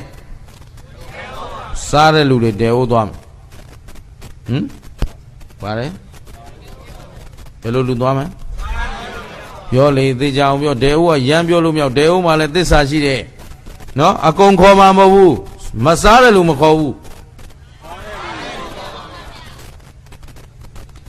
ရှင်းလားစားတဲ့လူဒီနေ့ဝတ်ထားတဲ့သင်္ကန်းဒါကိုသံဃာတွေဘလောက်ကြောင်းအကြီးကြီးမှနေရလို့ဒါငါကြောင်းကြီးထဲမနေနဲ့ကိုယ်ပိုင်ကြောင်းလားသူများလူထားတာလားသူများတတွေးကပေါ်ထိုင်းနေတာ ဒီကြောင်းကြီးကြီးသလောက်ကြောင်းအတွက်တာဝန်ကျေရမယ်ရှင်းလားသင်္ကန်းဘလောက်ကောင်းတယ်ဒါသတိတိုင်းဖဲ့ပါညာလျှောက်ပြောမနေတဲ့ပိုးသင်္ကန်းကောင်းလေလေတာဝန်ကြီးလေလေရှင်းသလားဝတ်ထားတဲ့သင်္ကန်းအတွက်လည်းတာဝန်ကျေရမယ်စားတဲ့ဆွန်းအတွက်လည်းတာဝန်မကျေရင်အခုခင်ဗျားတို့ဒီနယ်ဆိုပိုသိတာပါတယ်မနေ့ကဆွန်းဝိုင်းကြီးမှာကြည့်တယ်ပဇွန်တွေရောငါးတွေရောအဖြစ်အဲ့ဒီပဇွန်တွေငါးတွေဘယ်ကလာလဲဆိုတော့စားပြီးတာဝန်မကျေတဲ့ကောင်တွေဖြစ်တာရှင်းတယ်နော်အဲ့တော့စားမယ်ကြံတိုင်းစဉ်းစားတယ်ဒီကောင်စားရတာဟုတ်တယ်နောက်တစ်ခါငါအလဲနောက်တစ်ခါမဖြစ်စေနဲ့ရှင်းလားနောက်တစ်ခါငါအလဲမဖြစ်စေနဲ့ရှင်းသလားပဇွန်စားမယ်ကြီးစားနောက်တစ်ခါငါလေးကင်စားမယ်ကြီးစားနောက်တစ်ခါရှင်းလားဥဒုမေလာတော့မနေ့ကဘုန်းကြီးကလုပ်ပါအောင်တဲ့မင်းအရှင်ဘုရားတဲ့ပဇွန်လေးစားပါဦးပဇွန်ကြီးထဲထဲရောက်လာနောက်တစ်ခါငါလေးတကောင်အလဲကောင်ပါဗျာငကွာလည်းရည်တဲ့နေရတာအခုလည်းရည်တဲ့မဲ့အောက်ကမီးပွက်ပွက်ဆူးနေတာဩငရဲဆိုတာဒါပဲနေမှာပဲကြည့်နောက်တစ်ခါရှင်းသလားကြီးစားကြီးစားကျင်းတယ်နော်ကောင်းပြီအဲ့တော့အချိန်ကလည်း9နာရီထိုးတော့မှ9မိနစ်ပဲလိုတော့တရားအခုထိမစားရသေးဘူးနော်အဲ့တော့ဘုရားကိုဘာကြောင့်ကြောတယ်လဲခြေစူးရှင်မို့လို့ကြောတာခြေစူးရှိလို့ကြောတာဘုရားကိုဘယ်လိုကြောမလဲတိုးတိုးလေးပဲပြောလိုက်မယ်အားလုံးမှတ်သွားကြသားမှာဒီလိုချက်ချင်းလဲဥစဉ်ကမဖြေခြင်းဘူးဘာလို့လဲဆိုတော့ချက်ချင်းဖြေလိုက်ရင်အလေးမထားလွန်းလို့အဲ့တော့တိဖះကိုဘာကြောင့်ကြောရသလဲလို့မေးရင်ဂျေဇူးရှိလို့ကြောရဖះကိုဘယ်လိုကြောမလဲဆိုရင်အဖြေကရှင်းရှင်းလေးပဲဂျေဇူးသိပြီးမှကြောရမယ်ပြန်ပြောငါတို့မှာဂျေဇူးရှင်ဘယ်နှယောက်ရှိလဲ9ယောက်ဖះတရားတန်ခါမိဘဆရာဟုတ်ပြီနော်အဲ့တော့ဘုရားကြောတိုင်းမိဘဆရာထဲကြောတဲ့မကြောတဲ့ဒါလေးလည်းမှတ်ထားအောင်ဒါလေးလည်းမှတ်ထားအောင်တရက်သေးမို့လို့အချိန်နဲ့နေလို့ပြောရတာဘုရားတချို့ကယရနာ3ပါးဆိုဒါပဲကြောတယ်မိဘဆရာဖြုတ်ထားခဲ့မိဘဆရာထဲကြောလိုက်ရင်ငရဲကြီးမလားအကုသိုလ်ဖြစ်သွားမလားအကုသိုလ်ဖြစ်မယ်လို့များပြောတယ်လူရှိလားမရှိရင်ထဲမကြောတာနဲ့ထဲကြောတာဘယ်ဟာပိုကောင်းလို့နောက်ကျေးဇူးသိအောင်ပြောဦးမယ်ဒီနေ့ဖယားနဲ့တွေ့ရတာဘယ်သူကြောင့်မိဘကြောင့်တရားနဲ့တွေ့တာဟော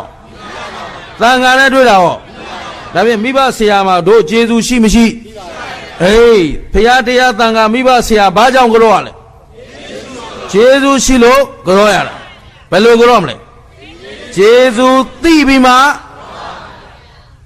ကျင့်သလားဖျားကျေးဇူးကိုကိုယ်တိုင်သိရှိခံစားပြီးမှကြောမယ်အဲ့တော့တူတူလေးပြောမယ်ဥဒုမင်္ဂလာကြောခဲ့ပုံလေးကျုပ်လည်းကြောတတ်တာမကြသေးဘူးမှန်တိုင်းဝန်ခိုင်းယဟန်ဖြစ်တာ14ဝါရှိပြီလွန်ခဲ့တဲ့နှစ်ကမှကြောဘူးတာဟုတ်ပလား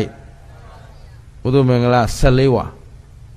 ခတ်တီပဲတရားတွေလည်းဟောနေတာဖျားကြောတတ်တာမကြသေးဘူးရှင်းတယ်နော်အဲ့ဒါတရက်မှာသူမင်္ဂလာဒေါသသိကြည့်တယ်ဒါလည်းတနိုင်ငံလုံးလှည့်ကြွားထားတာဘာလို့လဲဆိုတော့ကိုများရှက်သွားအောင်တချို့ကဒါမှမဟုတ်ထေရုပတ္တိအကျဉ်းလေးတဲ့ထေရုပတ္တိအကျဉ်းရေးရင်ကွာသင်္ကန်းမဝတ်ခင်ကအယက်သမားအမေကကြောင်းပို့တယ်ကြောင်းရောက်လာတယ်အဲ့တော့ကြောင်းရောက်လာပြီးခတ္တိတိနဲ့တရားလိုက်ဟောတယ်ဘာမှမသိရှင်းတယ်နော်ပြီးတော့ဘာဖြစ်လို့ဒေါသသိကြည့်ဘာဖြစ်လဲဒေါသကြီးတယ်ဆိုတော့လောဘနည်းသလားဆိုတော့လဲမနည်းပါဘူးဓမ္မပူဇာနည်းနည်းလူတာနဲ့များများလူတာသူမင်္ဂလာဘာကြိုက်မထင်တော်သိက္ခာချတဲ့ဟာတွေအဲ့ဒါအမှန်ပဲရှင်းတယ်နော် အဲ့တော့ဒီနေရာလဲသတိပေးရတယ်ဟဲ့ကောင်သူမင်္ဂလာဓမ္မပူဇာသွားမကြည့်နဲ့ဓမ္မပူဇာကြည့်ပြီးဟောနေရင်ကျုပ်လက်ကြတော်သွတ်တဲ့ဟာတွေနော်ဓမ္မပူဇာများကြည့်ပြီးဟောနေရင်ဓမ္မဂရိကဆိုပြီးချမ်းသာပေးမှာဟုတ်အဲ့သူမင်္ဂလာဒေါသသိတ်ကြီးတယ်မောဟဘောဆိုတော့မနှဲပါဘူးအိတ်လိုက်ရင်မထဘူးရှင်းသလားအဲ့ဒါသူမင်္ဂလာရဲ့အကြောင်းတွေပဲဂုံပြုပြီးရေးခြင်းရေးပြီးတော့နော်ဓမ္မဂရိကဆရာတော်လောဘလည်းမနှဲပါဒေါသလည်းမလျှော့ပါမောဟလည်းအမလေးစံတော်ဝင်မဲ့နော်အဲ့တော့မှတ်ထားအဲ့တော့ဒေါသသိတ်ကြီးတယ်တရက်မှာအလိုမကျဖြစ်တော့ဒေါသဖြစ်တယ်အဲ့ဒါငါနာတရားမကနဲ့ခါဒီနဲ့အမိန့်ထုတ်လိုက်ဘာလို့လဲဆိုတော့ကိုအကြောင်းကိုသိဒေါသဖြစ်နေရင်တခုခုကိုထုလိုက်ထောင်းလိုက်ထိုးလိုက်ကြိတ်လိုက်ရမှဂျေနတ်တာအဲ့ဒါမလုပ်သေးရင်ပြီးကုန်မပြီးဘူးမှန်ရင်လည်းထိုးခွဲလိုက်ရမှာဆိုတော့မလာကြနဲ့ပြောလိုက်အလိုက်သိတယ်မလာကြဘူးလာရင်နာမှာဟုတ်နော်အဲ့တော့ကိုကကိုဒေါသဖြေမယ်ဆိုပြီးတော့စဉ်းစားလေဒေါသဖြစ်လေစဉ်းစားလေဒေါသဖြစ်လေကဲမဖြစ်ပါဘူးလေအိတ်တော့မဆိုဂရင်မောအိတ်လိုက်တော့ဂရင်ကြီးပါတုံးနေတယ်ဆာတုံနေရင်တော့နှလုံးကလိတ်တက်လာတယ်အိုက်ဖိထားတယ်အောင့်နေပြီသေတော့မယ်ဟင်ဘာဖြစ်လဲဒီတိုင်းသာလိတ်တက်လာရင်သေတော့မှအောင့်နေပြီရင်ဘတ်ထဲမှာအဲ့တော့ဟာဒေါသတဲကြောက်စရာကောင်းပါလားအဲ့ကြမှာသေကဏိကြမှာရှင်းတယ်နော်သေလူမျိုးပါဖြစ်လာမှဟာဒေါသသေကြောက်စရာကောင်းပါလားဒါကြောင့်ဖခင်ကဒေါသအပြစ်ကိုဟောတာကိုဒေါသအပြစ်ဟောတော်မူသောဘုရားရှင်ကိုရောမြတ်ကြီးအားရှိခိုးပါ၏ဒေါသကင်းအောင်ဟောတော်မူသောဘုရားရှင်ကိုရောမြတ်ကြီးအား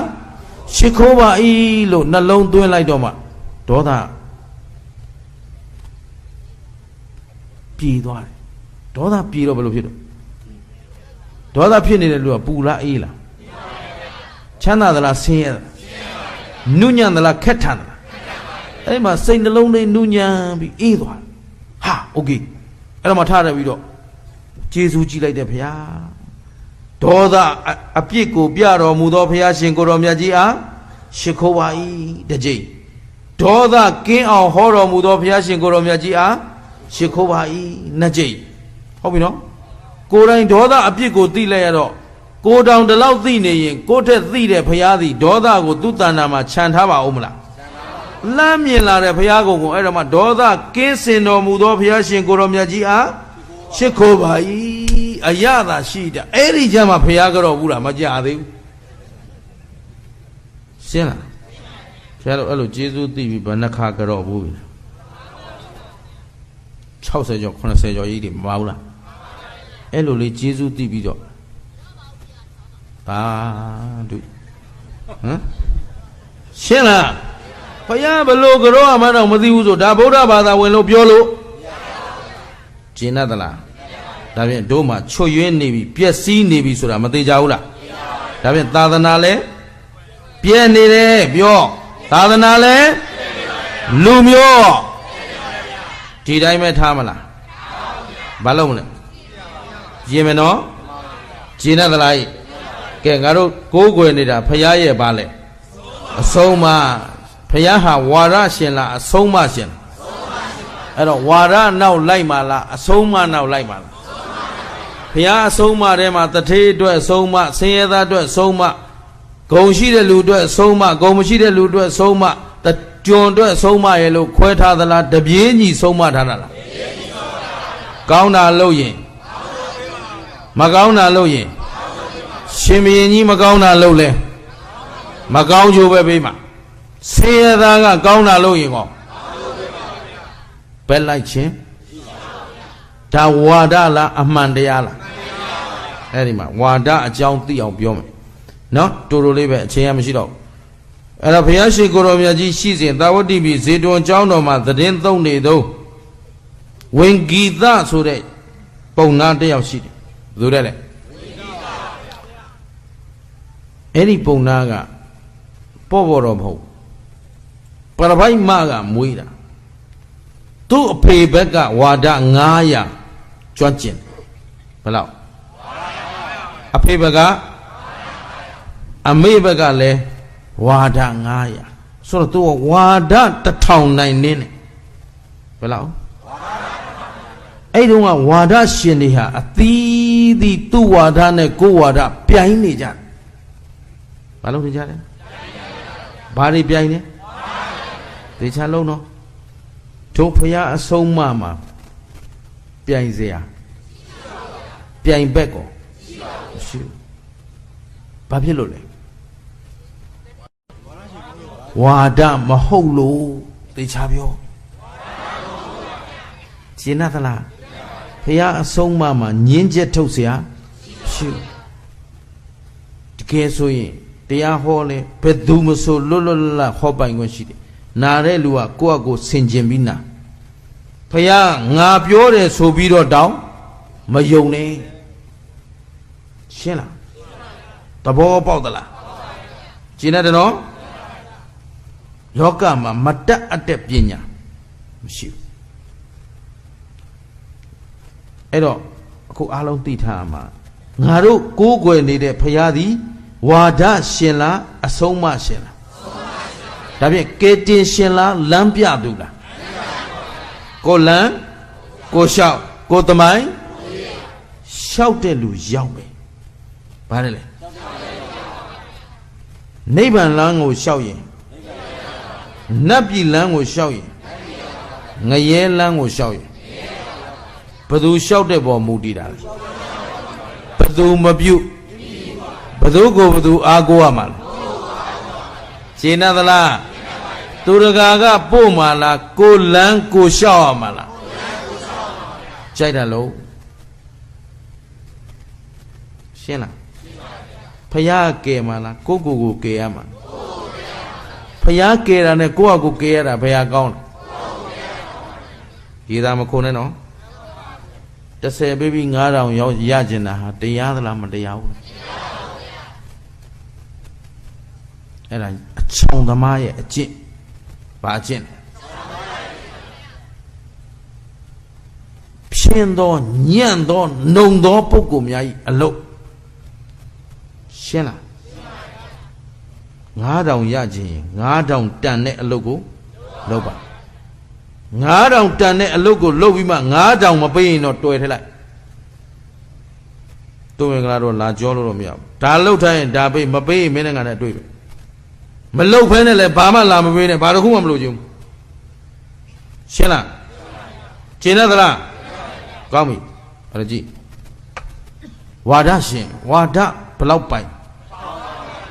အဲ့1000အပြင်သူကဒိတာပါမောက်ကဆရာကြီးထံမှာထာရသ18ရက်တည်းတင်းဒီထဲမှာသူထူးခြားတာလေးတစ်ခုသင်လာတယ်မန္တန်အတက်ဘာတက်လဲအဲ့ဒီမန္တန်ကဘာလဲဆိုလို့လူသေးပြီးသားပုဂ္ဂိုလ်ရဲ့အယိုးခေါင်းကိုမန္တန်ရွတ်ပြီးခေါင်းခောက်လိုက်သူကဒီလူသေးဒီသေးတဲ့ပုဂ္ဂိုလ်ဘယ်ဘုံရောက်နေတယ်လို့သူကပြောနိုင်တယ်ရှင်းပြီနော်သဘောပေါက်ကြသလားဒါပြင်သူ့မှာအဲ့ဒီပညာရောမရှိဘူးလားပညာအပြင်သူ့မှာဝါဒဘယ်လောက်ရှိလဲ1000ဆိုတော့သူ့ကိုယ်သူတိတ်ပြီးတော့အထင်ကြီးအဲ့ဒါတခုလက်တာကြိုပြောထားအောင်ခုသူတော်ကောင်းတို့ဦးဇင်းတို့ဘာသိပြီလဲ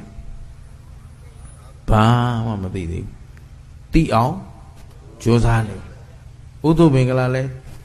သင်ရဲနဲ့ပို့ချရင်းနဲ့သင်နေရတာပြည့်စုံလို့တော့ဟုတ်ဒါရမို့လို့ရောက်ရမှာပြောရတယ်တပည့်တော်ဤမာယွင်ချွတ်ချော်အတိန်ဆောင်များရှိရင်အချိန်မရွေးသတိပေးကြပါဗျာဝေဖန်ကြပါဗျာရှင်းသလားအဝေဖန်ခံနိုင်မှတိုးတက်ဟုတ်ပြီနော်ကိုယ့်အပြစ်ကိုမြင်သလားသူများပြောမှသိတာကိုတော့လူစွမ်းကောင်းပဲရှင်းသလားအဲ့တော့ဘသူဝေဖန်ခိုင်းရသူများဝေဖန်ခိုင်းရမယ်ဝေဖန်ပေးတဲ့လူကကျေးဇူးရှင်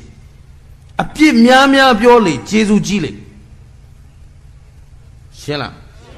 ငါကုံကိုတိပြီးတက်ပြီးပြည့်စုံပြီးလို့ယူဆတဲ့နေ့ဟာကြာဆုံးတဲ့နေ့ပဲရှင်းသလားသဘောပေါက်သလားခုဝင်ဂီတဖြစ်နေတာအဲ့ဒါသူကိုယ်သူမာနတွေထဲနေတယ်အဲ့ဒီချိန်မှာသူပညာကိုပြတော့ ဘေးကစီးပွားရေးသမားတွေနဲ့တွားတွေ့စီးပွားရေးသမားပုံနာတွေโอเคဒီကောင်မာနာကြီးတယ်ဒီကောင်မြောက်ပေးပြီးလှုပ်ရှားရရင်အဆင်ပြေမှာပဲဆိုပြီးတော့ဆရာကြီးဂုရုကြီးဆရာကြီးရဲ့သိတော်တာကျွန်တော်တို့ဒါလေးအဲ့ဒါတခြားရွာကိုသွားပြီးတော့ဟိုမှာဒုက္ခရောက်နေတဲ့လူတွေရှိတယ်သူတို့အမျိုးတွေဘယ်မှာဘယ်ရောက်နေမှမသိဘူးသိချင်နေကြတာအဲ့ဒါဆရာကြီးပြရစမ်းပါဆရာကြီးအကုန်သိတာအားသိတာပေါ့ဆိုတော့ရွာစဉ်လှည့်ပြီးတော့အဲ့ဒီလူသေးဟောစာဘာဟောစာတကယ်တော့ तू ကရှေ့ကပြောရတာနောက်ကဝိုက်တဲ့ကောင်က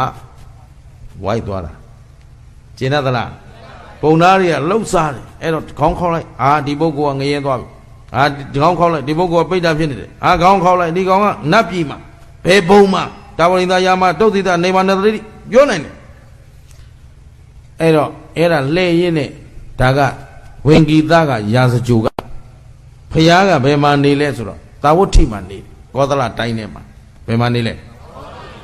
သာဝတိဇေတဝန်ကျောင်းတော်မှာနေတော့အဲ့ဒါလှည့်လာရင်းနဲ့သူတို့ဒီလိုပေါ့လေဝင်ဂီတမြောက်ပေးပြီးတော့နယ်လှည့်ပြီးတော့သူတို့အဲ့လိုဟောလာခဲ့တာဇေတဝန်ကျောင်းသားရောက်လာတယ်ဘယ်ရောက်လာလဲအဲ့တော့ကျောင်းသားမှာသူတို့ခိတ္တဇရဲချနေတော့ဖျားတရားနာဖို့သာဝတိမြို့တဲကလူတွေအိုးနဲ့ညက်နေဘုရားကျောင်းတော်မှာနေ့စဉ်တရားပွဲရှိတယ်။ပါတယ်လေခုခေတ်တော့တရားတပွဲဖြစ်ဖို့ကိုအဲ့ဒါလေးလဲစဉ်းစားဖို့ကောင်းဦးဇင်းကပြောတယ်ခရစ်ယာန်တွေစနေတနင်္ဂနွေတိုင်းလူကြီးကလေးအကုန်ပါလို့ဘုရားကျောင်းသွားတယ်မွတ်စလင်တောက်ကြနေရောက်ရင်ရှိတဲ့အလုပ်အကုန်ပြစ်ချပြီးတော့အကုန်ဘုရားကျောင်းသွားတယ်ဗုဒ္ဓဘာသာတွေဘယ်နေ့အလုပ်တွေအကုန်နားပြီးတော့ဘုန်းကြီးကျောင်းပုံမှန်သွားကြတယ်သွားတော့ဘာလုပ်ပေးလဲအေးတာပဲအဲ့ဒါအဖြေပဲဟိုးထက်ရှမ်းပြည်ပဲကြတော့အလေးထားရှိတယ်အဖေဥပုပ်တိုင်းမှာရွာထဲကအဖိုးကြီးတွေအဖွားကြီးတွေအကုန်ကျောင်းသွားတယ်ဒါကျောင်းမှာသီလပေးမဲ့ပုဂ္ဂိုလ်ကိုမရှိဘူးအဲ့တော့သီလပေးပြန်တော့ပေးပြီးပြီတဏီကုံဥပုသ်ဆောင်ပြီးသူတို့မှတရားဟောမဲ့လို့မရှိဘာမရှိတော့ဘာလို့အောင်လို့ဆိုတိမ်ဘေးပတ်ပတ်လဲသွားပြီးပတိလေးတွေစိတ်နေကြတယ်ခွက်ကလေးကနှစ်ခွက်ဒီဘက်မှာပေါပေါပွင့်နေထဲထားတယ်အဲ့တော့ပတိတစ်ပတ်ပြီးလိုက်ပေါပေါတစ်ပွင့်ဟိုဘက်ရွှေ့လိုက်နော်တဏီကုံအလုံးလုံးနေရတယ်အဲ့တော့အဖွားဘာလုံးနေတာဆိုပတိစိတ်နေတာတဲ့ဒီနေ့ဘာနေ့လို့ဆိုဥပုံနေ့လေကိုတော့တဲ့ဥပုံနေ့ဆိုကြောင်းလာတယ်တဲ့သီလယူပြီးပြီလားဆိုဘယ်သူပေးလို့တော့နဲ့ကိုတိန်နာလာယူရတာโอเคတိန်နာယူပြီးတော့အခုတနေကုန်ပါတော့တနေကုန်ငါတို့ပရိစိတ်ပြန်မဲတဲ့ဟာတရားသွားဟောခိုင်းမလားဆိုဘူးဟောဘူးတဲ့အဲ့တော့ဘုန်းကြီးတွေဘက်ကလည်းပြက်နေပြီလို့တောင်းပြောတာရှင်းလားဒါတော့တန်ဃာတော်ရှင်သူမြတ်တွေလည်းရောက်တဲ့ရာတောင်းပါနဲ့အရှင်ဘုရားရွာထဲကလူငယ်တွေကိုဥပုံတွေကြောင်းရောက်အောင်ခေါ်ပါကျောင်းသားရှင်ဝေယဝဆလှုပ်ပြီးရင်ဩဝါဒတစ်ခုပေးပါဆိုတော့ငါမဟောတတ်ဘူးတဲ့မဟောတတ်ရင်စာအုပ်ကြီးဖတ်ပြလိုက်ဗျာလို့ဓမ္မပဒတွေရှိပါတယ်ဘာတွေရှိလဲဓမ္မပဒပိုက်ရီဘလောက်ကနေဘလောက်ဟေးဖရာဘာပြောတာလဲမနားထောင်ကြဆိုတပိုက်နားထောင်ပြန်တော့တို့ခရစ်ယာန်ကျောင်းဒီလိုလုပ်တာပဲခန်းကြီးဘလောက်ခန်းငယ်ဘလောက်ပိုက်ရီဘလောက်ကစာကျောင်းရီဘလောက်မှာဘုရားသခင်ကဘာပြောထားတယ်အာမင်โอเคရှင်းလားတို့ဗုဒ္ဓဘာသာတွေမှာ missionary method တော်တော်ချွတ်ယွင်းနေတယ်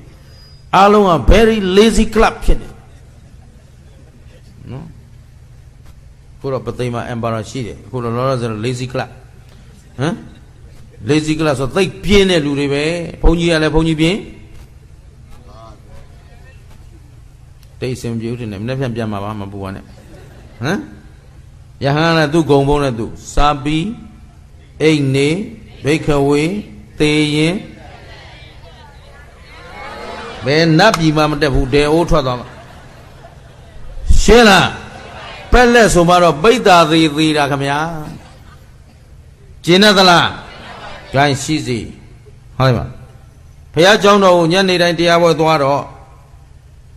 တရားနာပိဿတ်တွေလာတော့သူတို့ပြောဟာမင်းတို့ဘယ်သွားမလို့ဘုရားစီသွားမလို့ဟာမင်းတို့ဘုရားဘာစွမ်းလို့လဲဒီမှာငါတို့ဆရာကြီးရှိတယ်ဂုရုကြီးသူကလူသေးအလောင်းတွေလူသေးအယိုးတွေကိုအယိုးကောင်းခောက်ပြီးအကုန်ပြောနိုင်တယ်ဆိုတော့ဘုရားရဲ့တပည့်တွေကဒါတွေတုံလုံးမလားဘုရားတပည့်အစ်စ်ဆိုဒီပေါ်မှာတန်ဖိုးထားမလားဟာမင်းတို့လူပြောနိုင်တာမဟုတ်တို့ဘုရားအစအဆုံးအကုန်သိတယ်တဲ့ဘုရားတဲ့သိတဲ့လူလောကမှာမရှိဘူးပြောတော့ဟိုကောင်းမခံခြင်းဩ အောင်မမင်းတို့ဖေဘယ်လောက်သိလို့ငါလောက်သိသလားဟုတ်ပြီနော်အဲ့ဒါနဲ့နှစ်ဖက်ပြိုင်ညပြိုင်တော့ဖះတပည့်တွေကလည်းအရှုံးမပေးဘူးဟာမင်းသိတာမှမဟုတ်မင်းနာတော့ငါတို့အချိန်ဖြုံးနိုင်ဘူးဘယ်သူနာသွားမလဲဖះနာသွားတရားနာမယ်ဆိုတော့ဒါဖြင့်ဒီပုဂ္ဂိုလ်နဲ့ငါတွေ့ကျင်တယ်ကွာငါထက်တာတဲ့လူရှိရင်ပြိုင်မယ်မာနပါလေအဲ့ဒါနဲ့လာလိုက်ခဲ့ပြိုင်ခြင်းဖះနဲ့ရတော့ဖះဆိုတာအတူလဲ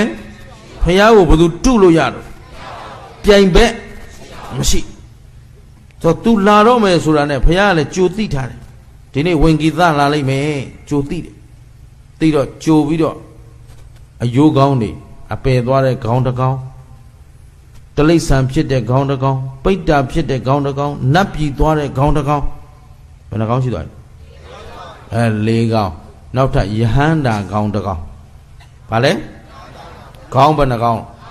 အယိုး၅ခုချပြီးစောင့်တယ်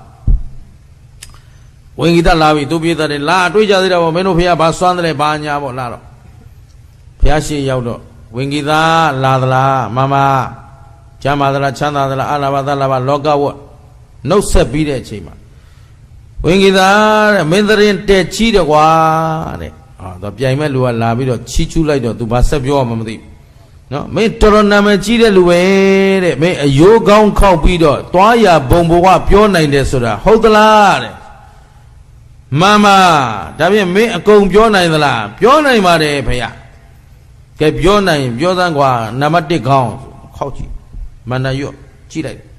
အာရှင်ဗျာဒါဒီဟာငရဲမှာဒီပုဂ္ဂိုလ်ပဲမှာတဲ့သူကသူများအသက်သားသူများသားမယားစောကမှုသားပြောအကုသိုလ်တွေလှုပ်လို့ဘယ်ရောက်ကုန်မလဲငရဲရောက်သွားပြီဖေရဆိုတော့ဖေရသာဓုဝင်ဂီတတော်လိုက်တာတဲ့မှန်တယ်ဟေးဒါပြင်နောက်တစ်ကောင်ကွာခောက်လိုက်အာပိဋ္ဌာဖြစ်နေတယ်ဘာဖြစ်နေလဲဘယ်နာလိမ့်မယ်ဘယ်သိင်းချင်းမှာပိဋ္ဌာဖြစ်နေတယ်သူများနှတ်တွေတို့တွေကောက်စားနေတယ်တော်ပြီနော်ရှင်းသလားသားဆွဲသေးသမီးဆွဲသေးပစ္စည်းဆွဲသေးတဲ့လူကပိဋ္ဌာဖြစ်ပိဋ္ဌာဖြစ်ရင်နှတ်တွေသူများစွန့်ပစ်တဲ့အရာကိုစားရအောင်ဒါပေမဲ့ခင်ဗျားတို့တင်နေတဲ့38မင်းကကြက်ကြော်လည်းမစားနိုင်ဘူးဘရန်ဒီလည်းမတောက်နိုင်ဘူးတကယ်ကသူတို့စားတာနှတ်နဲ့တွေရှင်းလားကြက်ကြော်တော့ဖုံဖုံလို့ကြိုက်တယ်ရှင်းသလားစားနိုင်တဲ့လူတွေရှိတယ်လာသမ်းမှာကျင်တယ်နော်ကောင်းပြီအဲ့တော့ပိဋ္ဌာဖြစ်နေတယ်နော်နတ်ကတော်ရောင်ရောင်ဘာရောင်ရောင်လို့ပိဋ္ဌာဖြစ်နေတယ်ရှင်းလိုက်အဲ့ဒါခေါင်းခောက်ပြီးပြောဖះသာဓုမှန်တယ်ချစ်သားတဲ့မှန်တယ်ဝင်ဂီတဒါပြင်နောက်တစ်ခေါက်အာတလိษံဖြစ်နေတယ်အရင်ဘဝဘုန်းကြီးဖြစ်ပြီးတော့သူများဆွနေစားပြီးတာဝန်မကျေလို့အခုနွားဖြစ်ပြီးတော့လဲထုံးနေရတယ်ရှင်းသလားကိုเจ้าကိုပြောတာကောင်းနော်ဟာခေါင်းကောင်းလေဟာဒါမြင်းဖြစ်နေတယ်အရင်ဘဝတဲ့ဓမ္မဂရိကလှုပ်ပြီးလောဘကြီးလို့အခုလဲဆွဲနေရတယ်ရှင်းလားကိုပြောတာအန္တရာယ်ကင်းတယ်ကျင်သလားအဲ့ဒါဦးဇင်းတို့လည်းသတိထားနေရတယ်ဒီဟာကြီးတွေလာပြီးကြော့လေးမင်းတာဝန်ကျင်နော်မကျင်နွားဖြစ်ဆွဲလဲဖြစ်ဆွဲကြက်ဖြစ်ဆက်ပဇွန်ဖြစ်ဆက်ငါဖြစ်ဆက်ပြီးနိုင်မအောင်မလားကြောက်လုံးလို့ရှင်းသလားသာဓုဘုရားကမှန်တယ်ဝင်ကြီးသားနောက်တစ်ကောင်းခောက်ဘယ်ရောက်လဲနတ်ပြည်ရောက်တယ်ဟုတ်ပြီနော်ဟာဒီတယောက်ကတော့ကုသိုလ်ကောင်းမှုတွေလုပ်သီလလုံးကြုံတယ်အခုဘယ်ရောက်နေလဲနတ်ပြည်ရောက်နေတဲ့သာဓုဝင်ကြီးသားဆိုတာနဲ့နောက်တစ်ကောင်းထပ်ခောက်မန္တရွတ်ခောက်ဘာကောင်းတော့ယန္နာကောင်းယန္နာဆိုတာ32ပုံထဲမှာရှိတော့ယုံနာအလုံးဖြစ်ပြက်3ချုပ်ဆုံးနိဗ္ဗာန်မှဆိုတော့နိဗ္ဗာန်ဆိုတော့ပြိဋိနိဗ္ဗာန်စံဝင်သွားပြီရုပ်ဖြစ်သေးလားနာမ်ဖြစ်သေးလားဒုက္ခရှိသေးလား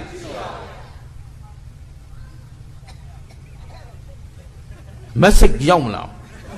နော် www.newyork.com အမေရိကန်သွားကြည့်မရှိဘူး အဲ့ဒါနဲ့ www.afghanistan.com မရှိဘူးဘင်္ဂလားဒေ့ရှ်ပြောက်တော့ပြောက်သွားပြီရှင်းတော့ရှာဘယ်မှာမှရှာလို့မရဘူးအဝီစီ .com မှလည်းမရှိဘူးနတ်ပြည် .com မှလည်းဗြဟ္မပြည် .com မှလည်းဘယ်မှာမှရှာမရတော့ဝင်ကိသဘယ်လိုလုပ်မင်းတွေ့သလားတဲ့ I don't see ဟမ် I can see မမြင်နိုင်တော့ဘူးမင်းရှုံးပေးမလားတဲ့ပေးပါပြီဒါဖြင့်ရှင်ကြီးကောရမသိတာဟာသိတာဗောငါသိတယ်ဒါဖြင့်အဲ့ဒါသိအောင်ဘယ်လိုလုပ်ရမလဲငါစီမှာမန္တန်သင်မရမယ်မန္တန်ကြိုက်တဲ့လူဆိုမန္တန်နဲ့ဆွဲတာဗောဟုတ်ပြီနော်သိမလားဆိုသိမယ်ဒီတိုင်းတော့သိလို့မရဘူးသင်္ကန်းဝတ်ရမယ်ဘာလုပ်ရမလဲဝတ်ရမယ်ဆိုတော့ခေါ်ချွေးတွေပြန်လှဲပြီးတော့ငါထက်တော်တဲ့လူတွေ့ပြီအဲ့တော့ငါသူ့စီမှာတင်ပြီးသွားရင်လောကမှာငါထက်တတ်တဲ့လူမရှိတော့ဒီရှင်ကြီးကောရမငါထက်ဒီကာထာတော်တယ်ငါကဝါရတစ်ထောင်မှာကျွမ်းတယ်ရှင်ကြီးကောရမဒါတွေမပိုင်ဘူးအဲ့တော့ငါချဖျောင်းနေငါ့ကိုခဏဆောင်တရက်နေ့ရက်ဆောင် excuse me ဟမ်တော့ဘာနော်ငါဒီတင်တန်းတက်လိုက်အောင်မယ်ဆိုပြီးရှင်ပြဝတ်မဗျโอเคဝတ်ကရုံးတော့ပါညာတော့ငါဝတ်တင်ပေးတယ်32ကောတတာဘာတင်ပေးလိုက်သပင်မွေးညင်းခြေသက်လက်သက်အရည်တူရေပါအရည်ကြောက်အဆုပ်နှလုံးကြောက်ကအသေးအညို့ပေါ့လေထဲထဲမှာရှိတဲ့သွေးပြည်တလိပ်မရှိဘူးလားအဲ့ဒါတွေကိုမင်းဒါရွတ်ဆိုတော့ဒါမန္တန်လားအေးအဲ့ဒီမန္တန်ရွတ်ရင်အကုန်သိမှာသိတယ်ချဆိုပထမတစ်ရက်ရွတ်တယ်ဆိုတာဘာလုပ်နေတာလဲဆိုပွားများဘာလုပ်နေအောင်သပင်ကောသူတော်ကောင်းတို့တဏ္ဍာမှာသပင်မရှိဘူးလားတင့်တယ်သလားသပင်လေငါစီတော့သပင်မရှိဘူးခင်ဗျားတို့စီပြောတာဟမ်သပင်ကခေါင်းမှာရှိတာလေအဲ့တော့အမြတ်တလုံးမထားဘူးလားကဲအဲ့သပင်ကြီးလေးသမင်းစားတဲ့ထဲပါလာရင်ဟမ်အဲ့တော့မြတ်နုံထားသလားငါသပင်လေးလို့များလာသလားထားတော့ဖြင့်သားနေတာငါခေါင်းဘူးသူမှမကင်နဲ့တဲ့ရှင်းတော့ဒါဖြင့်သမင်းမဝဲတဲ့ရောက်တော့ဘာဖြစ်လို့ဒီလိုဖြစ်နေတယ်လဲတက်တယ်တာပါလားမွေးညင်းခြေသက်လက်သက်အရည်တူအရည်ပါလွမ်းလောက်เสียရှိလားသူ့ပါလားအာသူ့ပါလားနှိမ့်စလားအနှိမ့်စလားအဲ့ဒါလေးကိုဘုရားကပြောပြသူကတခါတည်းဆင်းချင်းသူ့တငယ်ချင်းတွေလာမေးတယ်ဟိုမှာ light လှုပ်ရှားတဲ့လူတွေကတရက်ဆိုဘတ်ဂျက်ထိခိုက်တယ်လေတာဝတိဆိုတော့လူဦးရေသိမ့်များတယ်အဲ့တော့မင်းဘာလုပ်နေတာလဲပြီးသေးဘူးလားဒါလေးတင်နေတယ်ဘာမှမဘူးနဲ့ခဏနေရမှာကျင်းလိုက်3ရက်မလောက်လဲ3ရက်လဲနေရောယဟန္တာဖြစ်သွားဘာဖြစ်သွားတကယ်ခန္ဓာမှာရှိတာအနိစ္စဒုက္ခအနတ္တခန္ဓာပေါ်မှာသာယာစရာရောရှိလားမဲ့မောစရာရောခန္ဓာမှန်ရင်ဘာသစ္စာသိကြတယ်နော်အဲ့ဒီဒုက္ခသစ္စာကြီးသူသိသွားတော့ဒီပေါ်မှာတတ်မဲ့ခြင်းမဲ့မောခြင်းရှိသေးလား30ပုံမှာလဲတယ်ဆိုတာမဲ့မောတဲ့လူလဲတာမမဲ့မောတဲ့လူနှစ်သက်တဲ့လူမနှစ်သက်တဲ့လူခုခင်ဗျားတို့မှာခန္ဓာမှာနှစ်သက်စရာရှိလားအခုအာဟုသောအလုတ်တင်နေတာရှာကျွေးနေတာခန္ဓာကကြွေးကြိုးမွေးကြိုးနှက်ရလားဘယ်လောက်ကောင်းတာနဲ့ကြွေးကြွေးမသေးပဲနေမှလားသေမှလားကြွေးရင်ပြိုးလာသလားအိုးလာသလားသေချာသာစဉ်းစားဟင်သမင်းတလုတ်စားတိုင်းပြိုးလာသလားအိုးလာသလားအိုးလာရင်တော့ဒီသမင်းစားတယ်မစားတယ်ဟင်သမင်းတနတ်စားတိုင်းပြိုးလာလားအိုးသလားစဉ်းစားသေမဲ့ပဲဝေးလာသလားနီးလာသလားသမင်းစားတာသေခြင်းလို့လားမသေခြင်းလို့လားမသေးခြင်းလို့စားဆိုသမင်းတစ်လုံးစားပြီးနောက်တစ်လုံးစားရင်ပထမတစ်လုံးနဲ့ဒုတိယတစ်လုံးဘယ်ဟာသေမဲ့ပဲနီးတော့ဟာဒါမင်းဆက်မစားနဲ့ရက်ထားရှင်းမလားရက်ထားလို့ရသလားပြိုးလာလားအိုးလာလားဒါဖြင့်သမင်းကျွေးရရိုးရောနှက်သလားအာဟုသို့ဖြစ်ပြီးရှာကြိုးရောကိုရှာထားတဲ့စီးစိမ်ကိုပိုင်သလားအလုံးကဖြစ်ပြီးရင်သေတဲ့ခါဒါတွေယူသွားမှလားထားပစ်ခဲ့မှလားကဲခင်ဗျားတို့နောက်ပါသွားမှာက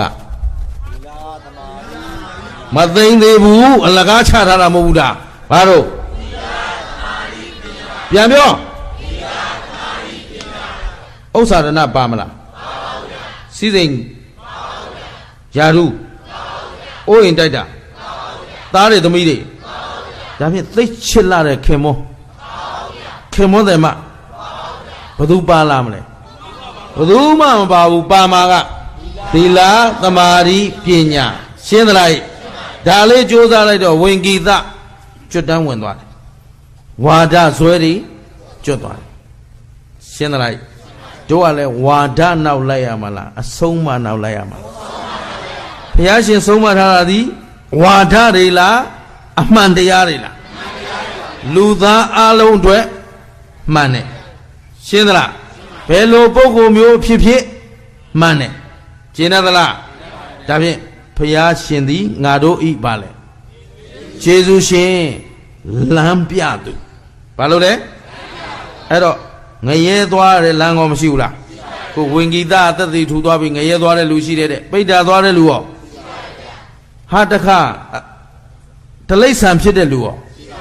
နတ်ပြည်ရောက်သွားတဲ့လူရောဗြဟ္မပြည်ရောက်သွားတဲ့လူရောဟာနိဗ္ဗာန်ရောက်သွားတဲ့ပုဂ္ဂိုလ်ရောဘယ်ဒါဖြင့်ဘယ်သွားကြမလဲဘယ်သွားကြမလဲနိဗ္ဗာန်ဆိုဟင်္ဒရာဟိုဘက်ကနိဗ္ဗာန်ပြောတာလားဟမ်ရှင်းသလားနိဗ္ဗာန်ဆိုတာဘာမရှိမှလဲခန္ဓာမရှိမှဘာမရှိမှခန္ဓာမရှိဖို့ဆိုရင်လောဘဒေါသမောဟကင်းမှပဲရောက်မှာလဲရှင်းသလားကိုပြန်ပိုက်ရလားလောကမှာမြဲတာဘာရှိလဲဒါဖြင့်ဘာအားကိုးမလဲကိုအားကိုးမယ်ကိုဆိုတော့ခန္ဓာအတဘောကြီးလားဉာဏ်လားအဲ့ဒီဉာဏ်ရအောင်ဘာတွေအားထုတ်ရမလဲသီလသမာဓိပညာသိက္ခာပနေရလဲ300ဖြည့်ကျင့်ပြီးမှဘယ်ရောက်အောင်သွားမှာနိဗ္ဗာန်ဆိုတာအလိုလိုရောက်မှာလားအားထုတ်မှရောက်မှာလားရှင်းသလားဒါဖြင့်တရားရှိဘုသူအဆုံးမနဲ့နေမယ်ကဲဒါဖြင့်ဒီနေ့ဏီကုန်းချော့အောင်ဘုရားကိုဘာလို့ကြောရလဲဟုတ်ပြီဘယ်လိုကြောမလဲယေရှုသိပြီးမှကြောမယ်ဒီမှာကြည့်ဝင်ကိတယဟန္တာလည်းဖြစ်သွားရောဘုရားထံကြာနာသွားပြီးတယ်ရှင်ဘုရားတဲ့တပည့်တော်သိတတ်ထားတဲ့ပညာတွေပေါ်မှာတစ်ချိန်ကအလွန်မာနကြီးခဲ့ပါတယ်ယနေ့ရှင်ဘုရားသင်လိုက်လို့တတ်အပ်တဲ့ပညာကတော့ဖြင့်တပည့်တော်တတ်ထားတဲ့အတတ်ပညာတွေဟာအရှင်ဘုရားပေးတဲ့အသိရဲ့